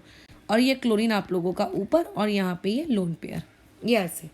IF2Cl2 निगेटिव बनाना है, तो यहाँ तो और भी ईजी है, 2 फ्लोरीन है 2 क्लोरीन है, 2 फ्लोरीन है और 2 क्लोरीन है। इसमें 2 फ्लोरीन है 2 क्लोरीन है, यहाँ पे 2 पॉसिबिलिटीज़ हो सकती हैं। पहली पॉसिबिलिटी मैं ड्रॉ करती हूँ, दोनों फ्लोरीन इस तरफ, दोनों क्लोरीन उस तरफ। अच्छा, 4 बॉन्ड है, ये 5 और 6, 5 6 7, और आई ने एक माइनस भी चढ़ा रखा है, यानी कि 8, बराबर। इसमें एक केस ये भी तो बन सकता है कि आपका एक फ्लोरीन रहे और एक क्लोरीन रहे, फिर यहाँ पे क्या रहे आपका एक, ऐसे मतलब देखो यहाँ पे क्या हो रहा था, F और F एडजेसेंट है, यहाँ पे F और F देखो कैसे एक दूसरे से अपोजिट डायरेक्शन में। एक केस ये भी तो बन सकता है। तो ये दोनों पॉसिबिलिटीज़ हो सकती हैं, ये दोनों पॉसिबिलिटीज़ यहाँ पे हो सकती हैं, बराबर। तो आपको अब अगर कोई पूछे कि अगर कोई ये पूछे कि ऊपर वाली पॉसिबिलिटी और नीचे वाली पॉसिबिलिटी में, ठीक है, कौन सा वाला ज़्यादा स्टेबल है, तो आप बोलोगे ये वाला स्ट्रक्चर आप लोगों का ज़्यादा स्टेबल है। क्यों ये ज़्यादा स्टेबल है? क्योंकि ऊपर वाले स्ट्रक्चर में दोनों इलेक्ट्रोनेगेटिव फ्लोरीन आपस में थे, पास पास में थे। तो पास पास में होने की वजह से होता क्या था बोलो, वो दोनों एक दूसरे पे रिपल्शन लगाते थे, उनके बॉन्ड पेयर, उनके लोन पेयर, तो उसको अनस्टेबल कर रहे थे। यहाँ पे हमने दोनों फ्लोरीन को एक दूसरे से 180 डिग्री पे रख दिया, ठीक है। तो देयरफॉर उनके अंदर बोलो क्या आ गई? स्टेबिलिटी आ गई। उनके अंदर क्या आ गई है? स्टेबिलिटी आ गई है, ठीक है। ये इस तरीके से hybridization will be sp3d2, hybridization will be sp3d2। अगर कोई पूछेगा इसकी शेप क्या है, sp3d2 में जब दो लोन पेयर आ जाए तो वो शेप होती है स्क्वायर प्लेनर, ठीक है। ये हाइब्रिडाइजेशन इज sp3d2 बट एक ही आप लोगों के पास लोन पेयर है, सो shape will be what? Square pyramidal. Geometry तीनों में, इन तीनों केसेस में ज्योमेट्री क्या रहेगी? Geometry will be square by pyramidal, sorry हाँ, स्क्वायर बाय पिरामिडल, लेकिन शेप क्या होगी? स्क्वायर पिरामिडल, ठीक है। तो मेरे हिसाब से समझ में आ गया है यहाँ तक। अभी कल हम लोग मैं VSEPR थ्योरी पढ़ा दूंगी। VSEPR थ्योरी वैसे मैं पढ़ा चुकी हूँ। जो मैं ये तुम्हें बता रही हूँ ना कि ये जो शेप है सीसॉ है, ये जो शेप है टी शेप है, इसी को VSEPR थ्योरी कहते हैं। कुछ अलग नहीं है, मैंने उसको उसी में क्लब करके पढ़ा दिया। लेकिन फिर भी VSEPR थ्योरी का एक बहुत ही शॉर्ट सा क्या है आप लोगों का पॉस्टुलेट है। तो वो VSEPR थ्योरी का जो बहुत ही शॉर्ट सा पॉस्टुलेट है, 2-3 लाइंस है उसकी, वो हम अलग से वीडियो में सीख लेंगे। और किस तरीके से बॉन्ड एंगल पे फर्क पड़ता है ये देख लेंगे बस, ठीक है। मतलब लोन पेयर के आने की वजह से बॉन्ड एंगल में क्या चेंजेस आते हैं ये कल का क्लास कर लेते हैं। और उसी के बाद जो हमारा नेक्स्ट पार्ट रहेगा वो बेंट रूल या तो ड्रैगोस रूल। वैसे कोशिश में यही करूंगी आप लोगों का ड्रैगोस रूल लेने की, क्योंकि लोन पेयर पढ़ रहे हो, बॉन्ड एंगल पे उसका इफेक्ट पढ़ रहे हो, तो ड्रैगो रूल पढ़ लेते हैं। और कल फिर बॉन्ड एंगल वाली हमारी चीज़ें क्या हो जाएंगी? समाप्त हो जाएंगी। फिर उसके बाद आ जाएगा बेंट रूल, और फिर फाइनली आप लोगों की नेक्स्ट डे से मॉलिक्यूलर ऑर्बिटल थ्योरी यानी कि MOT स्टार्ट होगी, ठीक है। तो फिर इस चीज़ को अभी हम लोग ओवर